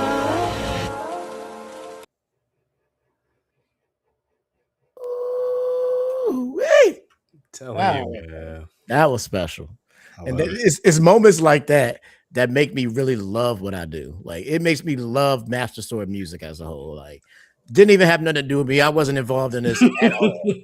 But I just love the fact that this is attached to my team and my family. Like this is moments like this that make me be like, I gotta keep going. I can't stop. Yeah. Like I can't stop, man. Cause like we've made some incredible music together as a team, and we've done things that I just never even imagined it would be when I first started doing this. Like years ago, like when I first started this, it was just me, and then it was 2 of us, and now there's 5 of us. It's like this is Toka said this was from a perspective of an organization. Yeah, I caught that. Yeah, we caught that. Yeah, 100%. That went perfect, brother. Because like that partnered with me using Kingdom Heart game title references as well. Like it the coded, and I caught all of that. I was like, I'm a big KH guy too. That's why I was kind of mad I wasn't on this one. How you gonna not get the KH guy on here? I've done a whole song about KH. I've known you as the Zelda guy, so that's why I was like, I've never done a Zelda song. So and I remember you saying that you wanted to get on a Sonic track if I ever made one, but I just never been able to come up with a Sonic track at all. I literally have 4 or 5 beats that's named Sonic, and none of them seem to fit the bill, so I just haven't used them. Okay. My man Nino said, I like the sound of the pads on the beat. Yeah. Producer talk. You already know. Yes, sir. Like when I made that beat, it was by pure accident. I was just in here playing around with sounds, and Zappa tell you this was a different song. Before we added the rain and the ambiance, and even like the hook with the singing, that wasn't there before. I had something totally different. I don't remember what it was. Now I want to actually go back and see if I can find the old bounce from it. Version. Yeah, and see what it was, but it was totally different. And I think when Tokai sent me his, because he was the last one to send it in, I was like, "Yep, let's change it," and put him up first. Did the rainfall and the thunder, and then I changed the hook to them singing, and bam, there it was. So that brings us to the current day. Action Jack has been a valued member of the team, and something else that was working that actually started before he even joined MSM, but I got the pleasure to do another project with this brother, including another brother of ours, Sound of the Rain, known as 3 Kings. Yep. And this was a project that was a long time in the making. Like we were in the background working, trying to put this thing together for a long time. And man, it all started when we did the For the Ring song. Yeah. For the Ring from my Return of the Hero album. And that song, once that song came out the way it did, I was like, man, I need more of this. Like I need more songs with these 2 guys. So what excuse can I come up with to make these guys do more songs? You came up with that quick too. And I was like, you know what? Let's do an album. Let's just do an album together. Yeah, there you go. And I came up with the concept of 3 Kings, and that brings us to your latest project that they know of now. And I just want to play a little bit of my personal favorite song, which is my favorite verse from you on this project is from We Cooking. Okay. I absolutely love your verse on We Cooking. And so I want to give them a little taste of 3 Kings, and then we're going to talk about the future of Action Jack. Okay. And then we're going to go into our surprises, and then we're going to close it up for the evening. So stick with us a little bit longer. We're just about to close out, but I couldn't leave without giving them a taste of 3 Kings. Okay. So with that being said, we're going to go with We Cooking. Let's go ahead and pull that on. We cooking. What we doing, boy, yeah, just keep it pushing. We cooking. Which is funny, the title track I used. We cooking. And yeah, we see they looking. We cooking. Welcome to 3 Kings. How can I take your order? Yeah, I'll take a Jack, tea, and rain. Sit on Okay, that'd be $300. $300. I love the intro. Funky. Yes, you gotta pay to be around these kings like the Jack. See, man, in my head, I feel like I devised up my meal plan. Do YouTube in this rap shit just for all my therapeutic plans. Hit the booth 3 times a week just to cook up full meals for my fans. With all these essentials, I hope your appetite truly expands. There's no DLC, everything you see is what you get from me. A black man that's known for waking up in these cold sweats. Because I had nightmares, rappers delivered my flow and ran out on the check. No regrets, just a few stumbles down that yellow brick road. Wicked figures want me to lose tracks while I was on these crossroads. These trouble Lyrical punchlines will make juice flow from your head to your toe. Sit back and hit you with a close on while I strike up a pole. Pick up where I left off and give you one shot to the nose. No Botox needed on these bridges. My words will paralyze all your souls. I'm a new man this year. Watch me just transform to my top gear. Switch gears, Luffy appetite. The moment TJ gave me the all clear. Best they hit to my warnings, cause I'm known to make the beats right here just sear. Man, it's been Hell's Kitchen since I dropped Rebirth earlier this year. My bars are 5-star courses. Your voice is just lean cuisine. I'm a ballpark full swing. No tiptoeing around these Jimmy Deans. No diet necessary when I cook and devour your dreams. Now you kings on the scene. Yeah, we got you and we booking. When you catch us off up in this booth, we know y'all looking. Bobby Souffle with the verses. Yeah, we in here cooking. Hating on what we doing, boy. Yeah, just keep it pushing. We cooking. You already know we cooking. We cooking. And yeah, we see they looking. We cooking. You already know we cooking. Yeah, we cooking them all the way from the south straight up to Brooklyn. Who's in there cooking? It's TJ the Gamer like Sanji. I'm gonna be whipping. You have never got a taste of my lyrics. I really think that you've been tripping. Cause I stand on business and you need to listen. I go cook at my man when I'm in the kitchen. The battle chef is here. And I know I'm on my mission. Catch my breath and take a look. Think your style is overcooked. The moment I gotta tell the story about this. Man, I knew that you were shook. I think you mad cause I got her. I can't help it that I like her. Think she smells something fishy. And me, I'm a sushi striker. And of course I gotta cook. Gotta do something with all this fire. One franchise like Papa Louie. Trying to go a level higher. And with all these ingredients, of course I get inspired. I get on my Kawasaki. You can't cook, think you a liar. I'm moving so fast that you cannot last. I'm hungry getting on my dollar dash like a chili dog at the finish line. And I'm on my sonic blast. And we all gon' see the truth once you look behind the mask. Don't think you can ever break me, cause you not built for the task. And I got so many recipes. I know I got what you want. The difference between me and you is I do and you just don't. And don't ever cross my path. Think you better just look out. And we don't really think you cool. You not invited to the cookout. 3 kings on the scene. Yeah, we got you and we booking. When you catch us off up in this booth, we know y'all looking. Bobby Souffle with the verses. Yeah, we in here cooking. Hating on what we doing, boy. Yeah, just keep it pushing. We cooking. You already know we cooking. We cooking. And yeah, we see they looking. We cooking.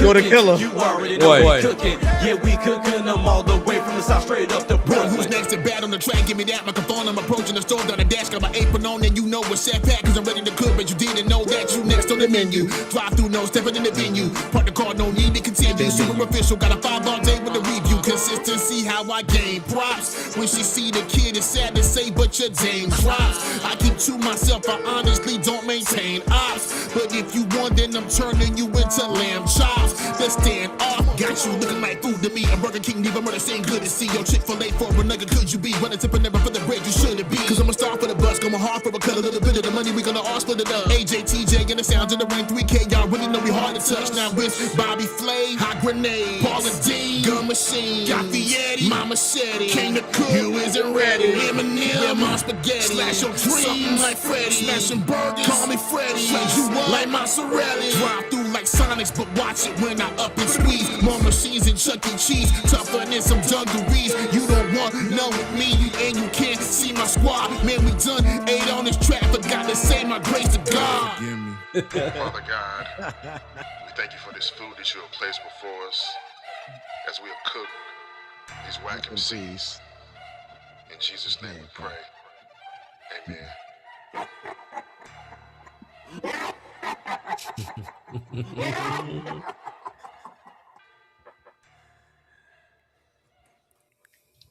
Man, my one regret is the timing, because the videos, because I know you had a plan for all of it, and I was like, damn, we can never find time to shoot this damn video. These songs, man. And the funny thing about mine is that I didn't even have time to really. the secret behind what I do is I use random moments to film. I see. Because the story behind that video is that my wife was actually at the nail salon getting her nails done, and I was watching the baby while she was getting her nails done. And my oldest son Yair was with us as well. So I was like, you know what? Since your mom's getting her nails done, there's a Home Goods down the street. There's a Home Goods down the street. Grab. I'm gonna give you my phone. We're gonna go up in this Home Goods, and you just go film me in Home Goods. So if you see me like doing this, I'm literally pushing my son. I'm literally pushing little Leon in the stroller while I'm rapping the verses, just walking through Home Goods. People looking at us like we are absolutely insane. I was going to ask you. So we just went to the cooking aisle. We went to all the pots and pans that, and I'm just pushing the stroller, walking around, just rapping. I got the Bluetooth in my head, and I'm just going. And we filmed that whole thing there. All that B-roll of like the food and all that stuff you see in the back. That's all coming from Home Goods. That's all random beef footage that we just grabbed while we was at Home Goods. That is the secret to my videos, is that if I see an opportunity, I just take it. Yeah, I got to get out of this perfectionist bag, bro, and just record. Even if the scenery doesn't make sense, I just got to record to have a visual. Yeah, like most people, like they'd be like, "What? Why is this dude right walking down the food aisle at Home Goods in the music video? Hey, it's called cooking, ain't it? It's food, right? There you go. It works. There you go. It works. So it's just stuff like that is how I always come up with my videos. Like we do wild stuff. And then of course, if my wife wants to do the camera stuff, she goes even crazier. Like the craziest thing we've ever done is we went to an airport to film one of my videos. And we're just walking through the airport. I'm like, man, I hope the cops do not try to pull up on us. Right. We walking around filming in the airport. I'm like, I don't know if this is a good idea, but we're gonna do it. Hey, y'all made it work though.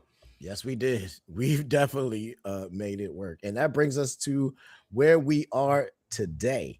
And just thank you guys for hanging out with us today. We got a couple more things we're going to talk about. We got some announcements, of course. This Thursday, of course, we got a remix video coming up for the 5th anniversary album, which is a remix of Unpacking, which is actually the first song that me and Zap Crystal ever did together. So I did a remix of that original song that's going to be releasing this Thursday at 9 a.m., which, in case y'all didn't know, y'all should know this by now, but we drop videos every week. All right. Yeah. Every Thursday, 9 a.m. there's a new video. So if you didn't know that, now you know. And we're going to talk a little bit about the future Action Jack. You can't go into too much detail, but just let them one of the future projects that you will actually get a sample of is the next project that you will see our brother Action Jack on is actually coming out this summer, which is called Arcade 3. Which is Arcade 3. The Arcade series is the series where we all get together as a team and we do an album together as a group. And this is by far my favorite arcade project we have ever done. It came together so incredibly quick, like pieces and from other projects. Like actually some stuff that was supposed to be on Three Kings ended up on this album. And some stuff from Thousand Stars album ended up on here. Some random beat that Action Jack ended up being the intro, and just stuff that we had laying around. We just put it together. And then when I listened to it, because it happened so quickly, I was just throwing stuff to everybody. And once I finally sat down and mixed and mastered and put everything together, I was like, wow, we got something special here. Like this album is actually really, really, really good. Yeah. So Zap says, if you work for me, then I'm familiar with this phrase is that I say it's all for the shot. Yeah, that's she always says that. Everything is for the shot, man. We will be anywhere. We'll be in downtown Dallas. It's like, all right, we filming. Let's get to work. Yeah, I got to get that. I got to put my my wife on camera duty for sure. Oh yeah. I got my son doing work. I got her doing work. So yeah, I put the family. It's a family business. Bet for sure. So yeah, definitely watch out for Arcade 3 when that drops this summer, and you'll see Action Jack there. But for the future of Action Jack, you can just give him a little hint of what may be coming up in the future for Action Jack. So there's two things that are coming up. It was initially 4, but we've dumbed it down to 2. So the first thing that's supposed to be coming up is my new mixtape called New Jack City. Ironically enough, New Jack City spawned from an instrumental album I did when I first started doing instrumentals, and I was dropping those albums. Like I still have those things sitting in a hard drive, and they used to be on streaming services, right? So I had like different things from the Action Jack Project to Mental Therapy, New Jack City. There were a few of them that I had. So this spawned from there, and this was a great mixtape. After sitting down with Sandstorm, our brother Sandstorm, that's also a producer, he had a bunch of old like South mixtape beats just laying around, like never used them, just had them sitting around. And I told him, I was like, hey, just shoot me a link of all of it. I'll go through and tell you which ones I want, and we'll go from there and we'll do a mixtape. And then I'll take some songs that didn't make it to Arcade or to my previous albums, and we'll just make it happen. Right. So You'll hear that coming pretty soon for that mixtape. And then for my second album here on MSM, it initially started off as a 3-piece album, but I decided to shorten it up into one album called Journey to the King. And this album is essentially a prequel to my music after like going through the breakup.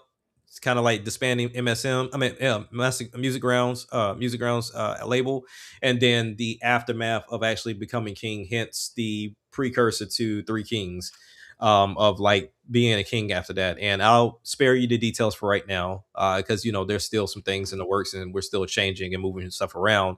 But TJ, if you didn't mind, I would actually play them my verse and your verse, which I already got mixed from one of the songs. Hey, do your thing. All right. So let me see if I can. Hold on, let me get my new music. DJ Truth in the building. New Action Jack. Let me see if I can do this. All right, hold on. All right, you let me know if y'all can hear it when I hit play. Can you see the screen? Let me add it to the scene real quick. Okay. All right. Let me see if y'all can hear it. Can you hear it?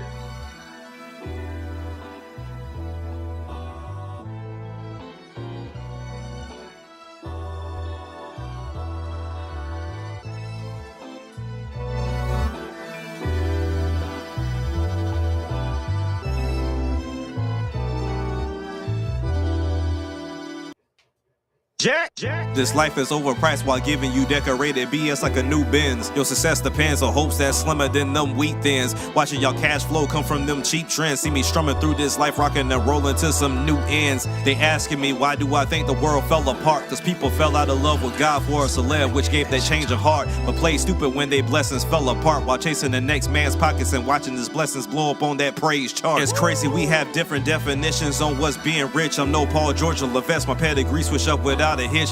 Work hard to build this trench while most of y'all instantly started the bitch. I made the cleanest switch that made your heart screw 3 times big like Grinch, but in a pinch I satisfied my thirst that y'all just tried to quench with a flow that's high key, that perfect pitch. Never been a troublemaker, don't deal with Barton Bellas that got the itch that want me to shoot my potent shot like my name was Peja Stojakovic. Let's go, Jack. On my journey to become king, yeah, I'm the rising sun whose task is heavier than the weight of 2 ton. No Adidas needed on this rev run. I'm here to live life with my loved ones. Who knows with this music, man, I'm just a hired gun that makes the hardest beats harder by using big puns while dodging these middlemen that didn't do diddly. Yes, we conquer facilities with feline agility that could have been avoided with peace and humility, but they figured we would settle for what they chose to give simply for convenience. But we too genius, it's impossible to come between us. I'm always surrounded around Marlon Sean's, Damons, and some Keenans. Everything y'all do, dog, y'all swear that shit is so ingenious.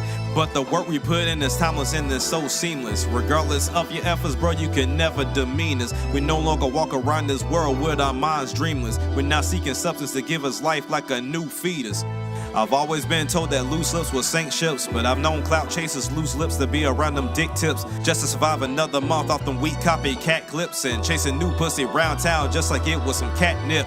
It's high time for y'all to find some new tricks instead of turning tricks for the latest whip and some new overpriced drip. This is word from your new prince. Y'all better get a grip before you crash and burn and let your freaking life slip.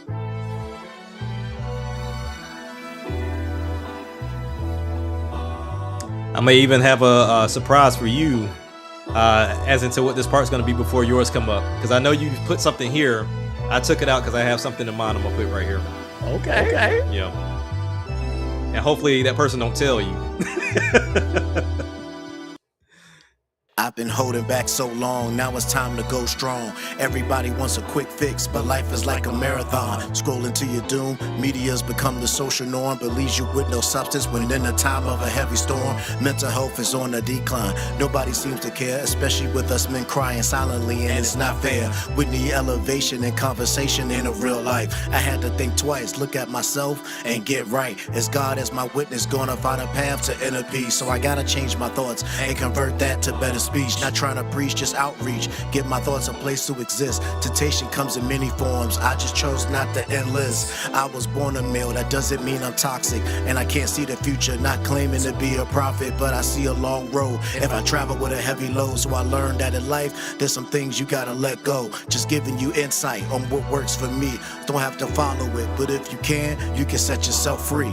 Life is a series of choices that lead to different outcomes. Deal with the cards you dealt, can't change the different ones. Feeling like I'm rambling, but I hope you got my message. Mine is hectic, but the truth will always be respected. Can't neglect my destiny. I was born to be a leader of men, just trying to take you to the promised land. I want you all to win, but if I don't change, then shit won't change. The cycle gotta break somewhere, so I refuse to be the same. Trying to raise all my brothers to kings. I rock my crown proudly and standing here for all the people who doubt me.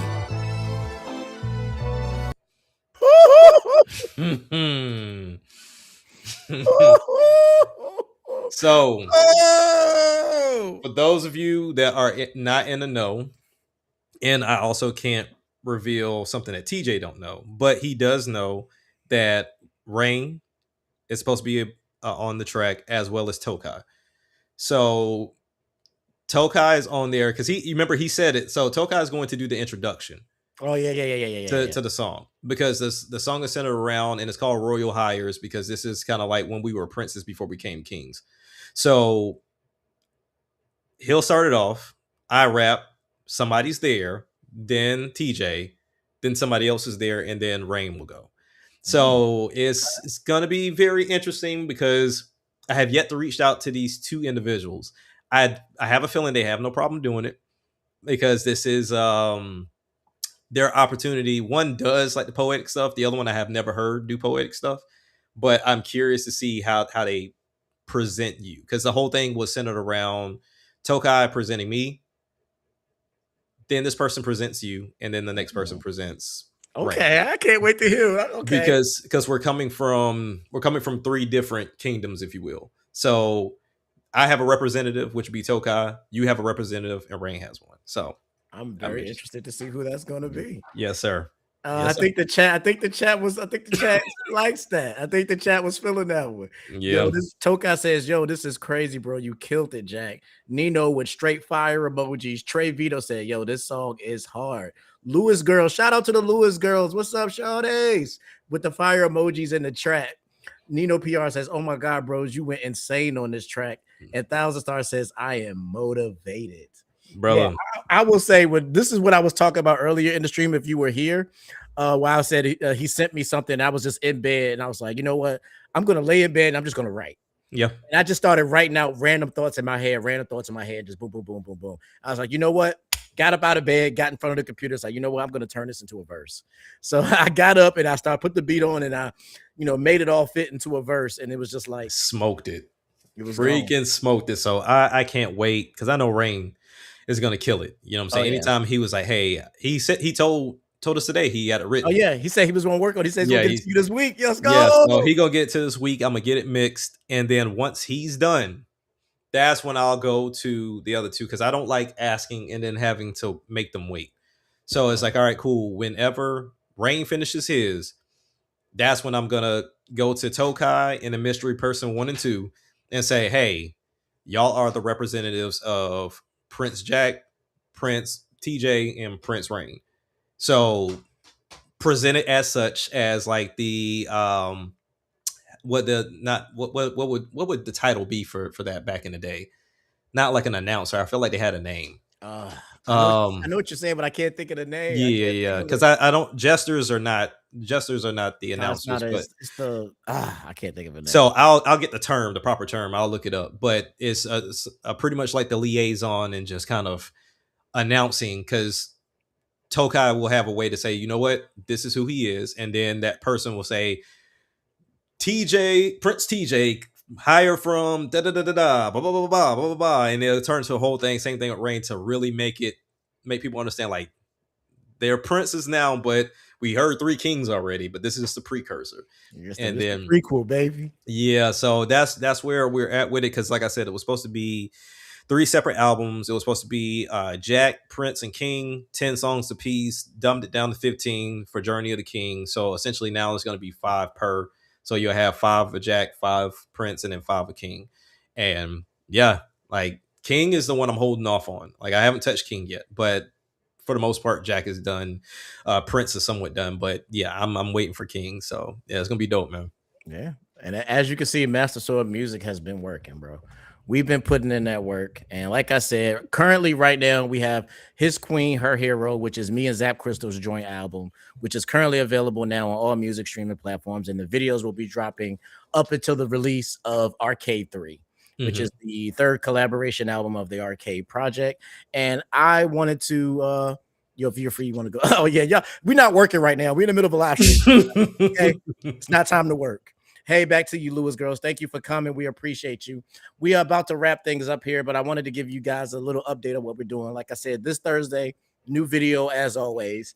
And I'm going to give you guys a quick sample of something from Arcade 3, which is. Curious as to which one. It's my personal favorite track from Arcade 3, actually. Curious. I think this one is pretty fire.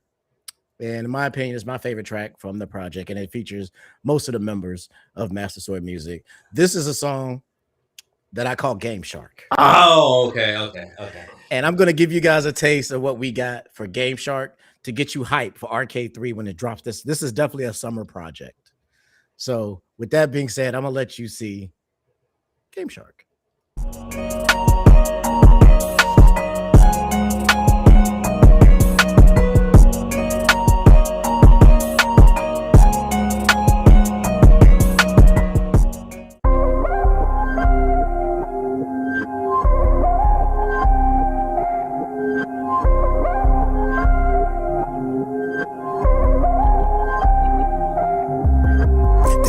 Make it look too easy. Say I make it look too easy. They say I really must be cheating. They think I got a game show. Man, they think I got a game show. Oh, they say I make it look too easy. They say I really must be cheating. They think I got a game show. Man, they think I got a game show. Oh, yeah. I'm like Dante slaying demons. I'm the best at what I do. XCOM strategy, I'm making all the right moves. Just call me Cool Spot, cause I do it so smooth. I'm the fire type starter, I'm the one that you should choose. On my P-Chow shit, cause I play around the crit. DJ always uses Swift, so you know I'll never miss. Call me Agent 47, cause you know I'm making hits. Got that Beyblade flow, so I gotta let it rip. Now it seems I got you stuck in the haze cause you didn't know what I could do. I follow a creed of assassins, won't see me coming at you from the roof. You don't need a lens, it's easy to see that TJ the game of the truth. At my final stage and out of my cage, you fucked around and let me loose. Ha! They say I make it look too easy. They say I really must be cheating. They think I got a game show. Man, they think I got a game show. Oh, they say I make it look too easy. They say I really must be cheating. They think I got a game show. Man, they think I got a game show. They say I use the game shark, now I'm just a shark in this game. Eating up any weak achievements claimed by you big head lames. Claiming that your name is connected to status of fame. My pen game is something that y'all could just never maintain. Thinking I was using cheat codes, my verses has been ambitious. Mike Myers coming down that road, I'm big scary like Sid Vicious. Your drive is visibly slowed as your spirit starts to erode. Your career at them crossroads, now my victory has been officially sold. Rebirth has a whole busload of songs to up my payload. That album has a couple of bars that you need to go decode. Shit, this that type of music that mimics that Da Vinci Code. Every time I do this, I'm on that consistent beast mode. They say I make it look too easy. They say I really must be cheating. They think I got a game show. Man, they think I got a game show. Oh, they say I make it look too easy. They say I really must be cheating. They think I got a game show. Man, they think I got a game show. Oh, yeah. BG Mobster, aka Game Genie, robbing leaderboards with ski mask and bennies, murdering the flows, alien is Bossellini. Rocking top hats, rappers shouting Houdini. Sidney Sweeney, my balls popping off the screen. Shocking heads to the spleen, cash, you know what I mean. Get a clue, Mr. Green in the kitchen with the knife. Say a dinner, earn a gaming trophy, get a life. Cluster with my tribe, Bob certainly be fight. MSM, dropping gems, catchy stems, tail is hem. World ends, REM, whack raps, I condemn. Nerdcore, roll with them, autopilot with the gem. BG. They say I make it look too easy. They say I really must be cheating. They think I got a game show. Man, they think I got a game show. Oh, they say I make it look too easy. They say I really must be cheating. They think I got a game show. Man, they think I got a game show. Oh, yeah. Thousand in the building, so I'm going for a killing. I'm a villain and I'm spilling and I'm willing and I'm dealing, so I'm grilling. Nobody is safe. Call me Fort Knox, cause I'm sealing up the safe. Gotta keep the gold with me cause I'm valuable, unstoppable. I'm a living proof, undeniable. I make you look nervous. My aura's like a preacher level cause I gave him service. Preach, preach, preach. MSN and Easter got a lot in common. Try to cancel us in 3 days, but we rose like we summoned. I call it fate. Mark the date. You can't relate. You can't relate. They say I make it look too easy. They say I really must be cheating. They think I got a game show. Man, they think I got a game show. Oh, they say I make it look too easy. They say I really must be cheating. They think I got a game show. Man, they think I got a game show. Oh, yeah.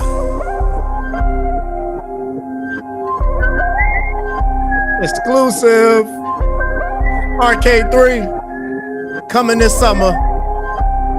You better get ready. Woo. Yes, sir. Arcade 3 coming this summer. This is July. Y'all better get ready for that. That's just a little taste of what's on that project, man. Yes, and there is many, many more to come. Also, another quick announcement. We doing too much over here, but we actually will be live again next weekend because guess what? The second episode of Beat 'em Up Bros will be streaming live next weekend. Next weekend we are taking on TMNT Shredder's Revenge. So me and the bros Tokai and Thousand Star will be the Beat 'em Up Bros will be back once again next weekend. So definitely tune in for that next weekend. We're live. Follow us on social media. Master Sword Music on both Twitter and Instagram, and here on YouTube and on Twitch. So definitely be prepared for that next weekend. And this next thing I'm going to sample before we head out and call it a day is see. There's benefits to being the CEO of Master Sword Music. Is that I can use this platform for my own personal reasons. You know, I can do that. Mm-hmm. So today I'm going to do something today for a personal reason because for those of you who don't know, this is March. And March is my baby's birthday. Hey. So shout out to my wife, Zap Crystal, who's celebrating her birthday later this month. So I'm going to give you guys an exclusive that's going to be actually going to drop this Friday. You're going to see it. I made my baby a new song. This is your birthday anthem. My baby, my queen. Yeah, that's right. I'm using my platform to fan out. Using it. That's right. Hey. Don't be mad at it. But yeah, this is a new song. It's called It's Your Birthday. From your boy TJ to my wife, dedicated to her. But if you got a birthday coming up, you can celebrate with this jam as well. This is gonna be the new, this is the new birthday anthem from Master Sword Music. So I'm gonna let you guys check this out, and then after that, we're gonna go home and call it a day. So I hope you guys enjoy. It's Your Birthday. Song dropping Friday, and you'll see the video on Friday as well. So let's go ahead and put this on up here. This is the cover for the new project. It's a little single. You know what I'm saying? And if this thing lets me do what I need to do, why are you misbehaving right now? Hold up. I know I pulled it up, so don't play with me. Don't play with me. Don't play with me. Why is it doing this? Hold on, y'all. Technical difficulties. But I'm gonna make this work. Because I don't know why this thing decided it wants to act up right now. When I'm trying. All right, here we go. There we go. There we go.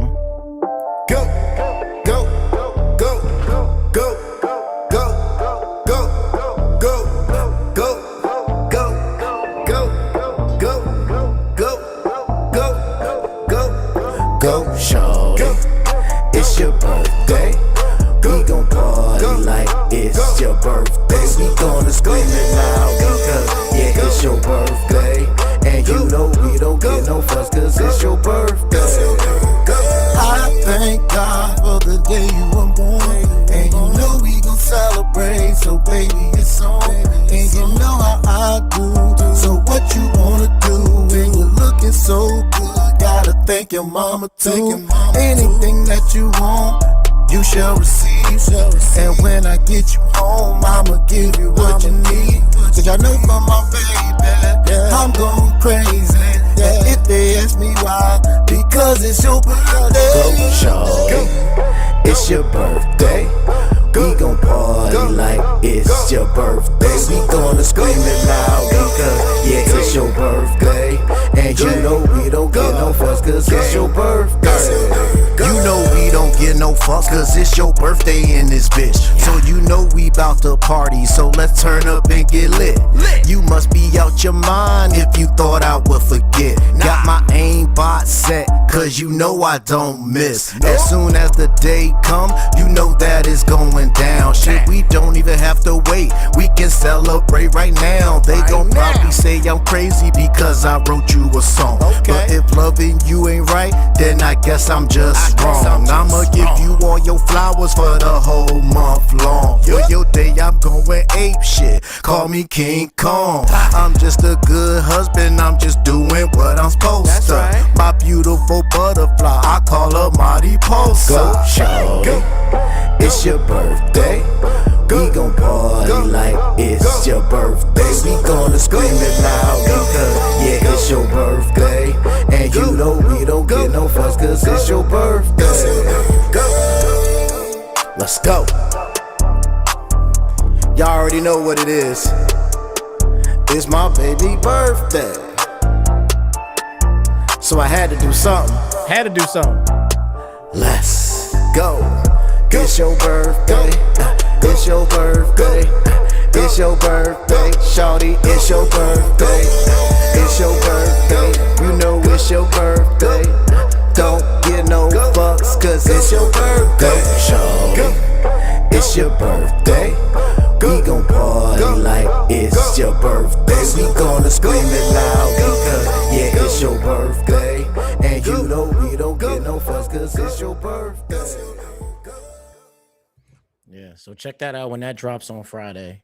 It's Yeah, your that's one birthday. thing y'all gonna have to understand. When it comes to this man's wife, he gonna make some music. Oh, you best believe it. He I gonna don't make play them some games. music. I don't play them games. So yeah, I got a special video also will be dropping on Friday. So you guys getting 2 videos this week. So definitely check that out when that drops Friday. It's gonna be a special single dedicated to my baby's birthday month. So y'all getting a lot from us next week. I'm gonna be honest. Y'all got a new video on Thursday. You're getting the single on Friday, and then you're getting Beat 'em Up Bros on Sunday. Yes, sir. Master Sword Music, we stay busy out here. Once again, thank you all for spending time with us. We've been here for 3 hours. Man, y'all been hanging out with us this whole time. So I shout out to y'all. that. Shout out to y'all. Thank Y'all y'all. came out to support the homie Jack, and I said, hey, we appreciate you. Definitely stay tuned as we got more coming from Action Jack. Like I said, we got Arcade. He got his own albums coming out. You'll see him featured on other people's projects. He's on my next album. He did some production for my next album. So Action Jack is all over the place. So definitely tune out. And next month, VG is your turn. So next month we'll do another one-on-one with the homie VG Mobster. So I'm gonna reach out to you, bro. I'm gonna watch out for that DM because we're gonna have to set up a schedule for this next one-on-one with my man VG. I can't wait for that one. That's gonna be dope. Definitely looking forward to that one too. So thank you once again for joining us. We appreciate you. We love you all, but I'm ready to go. So until next time.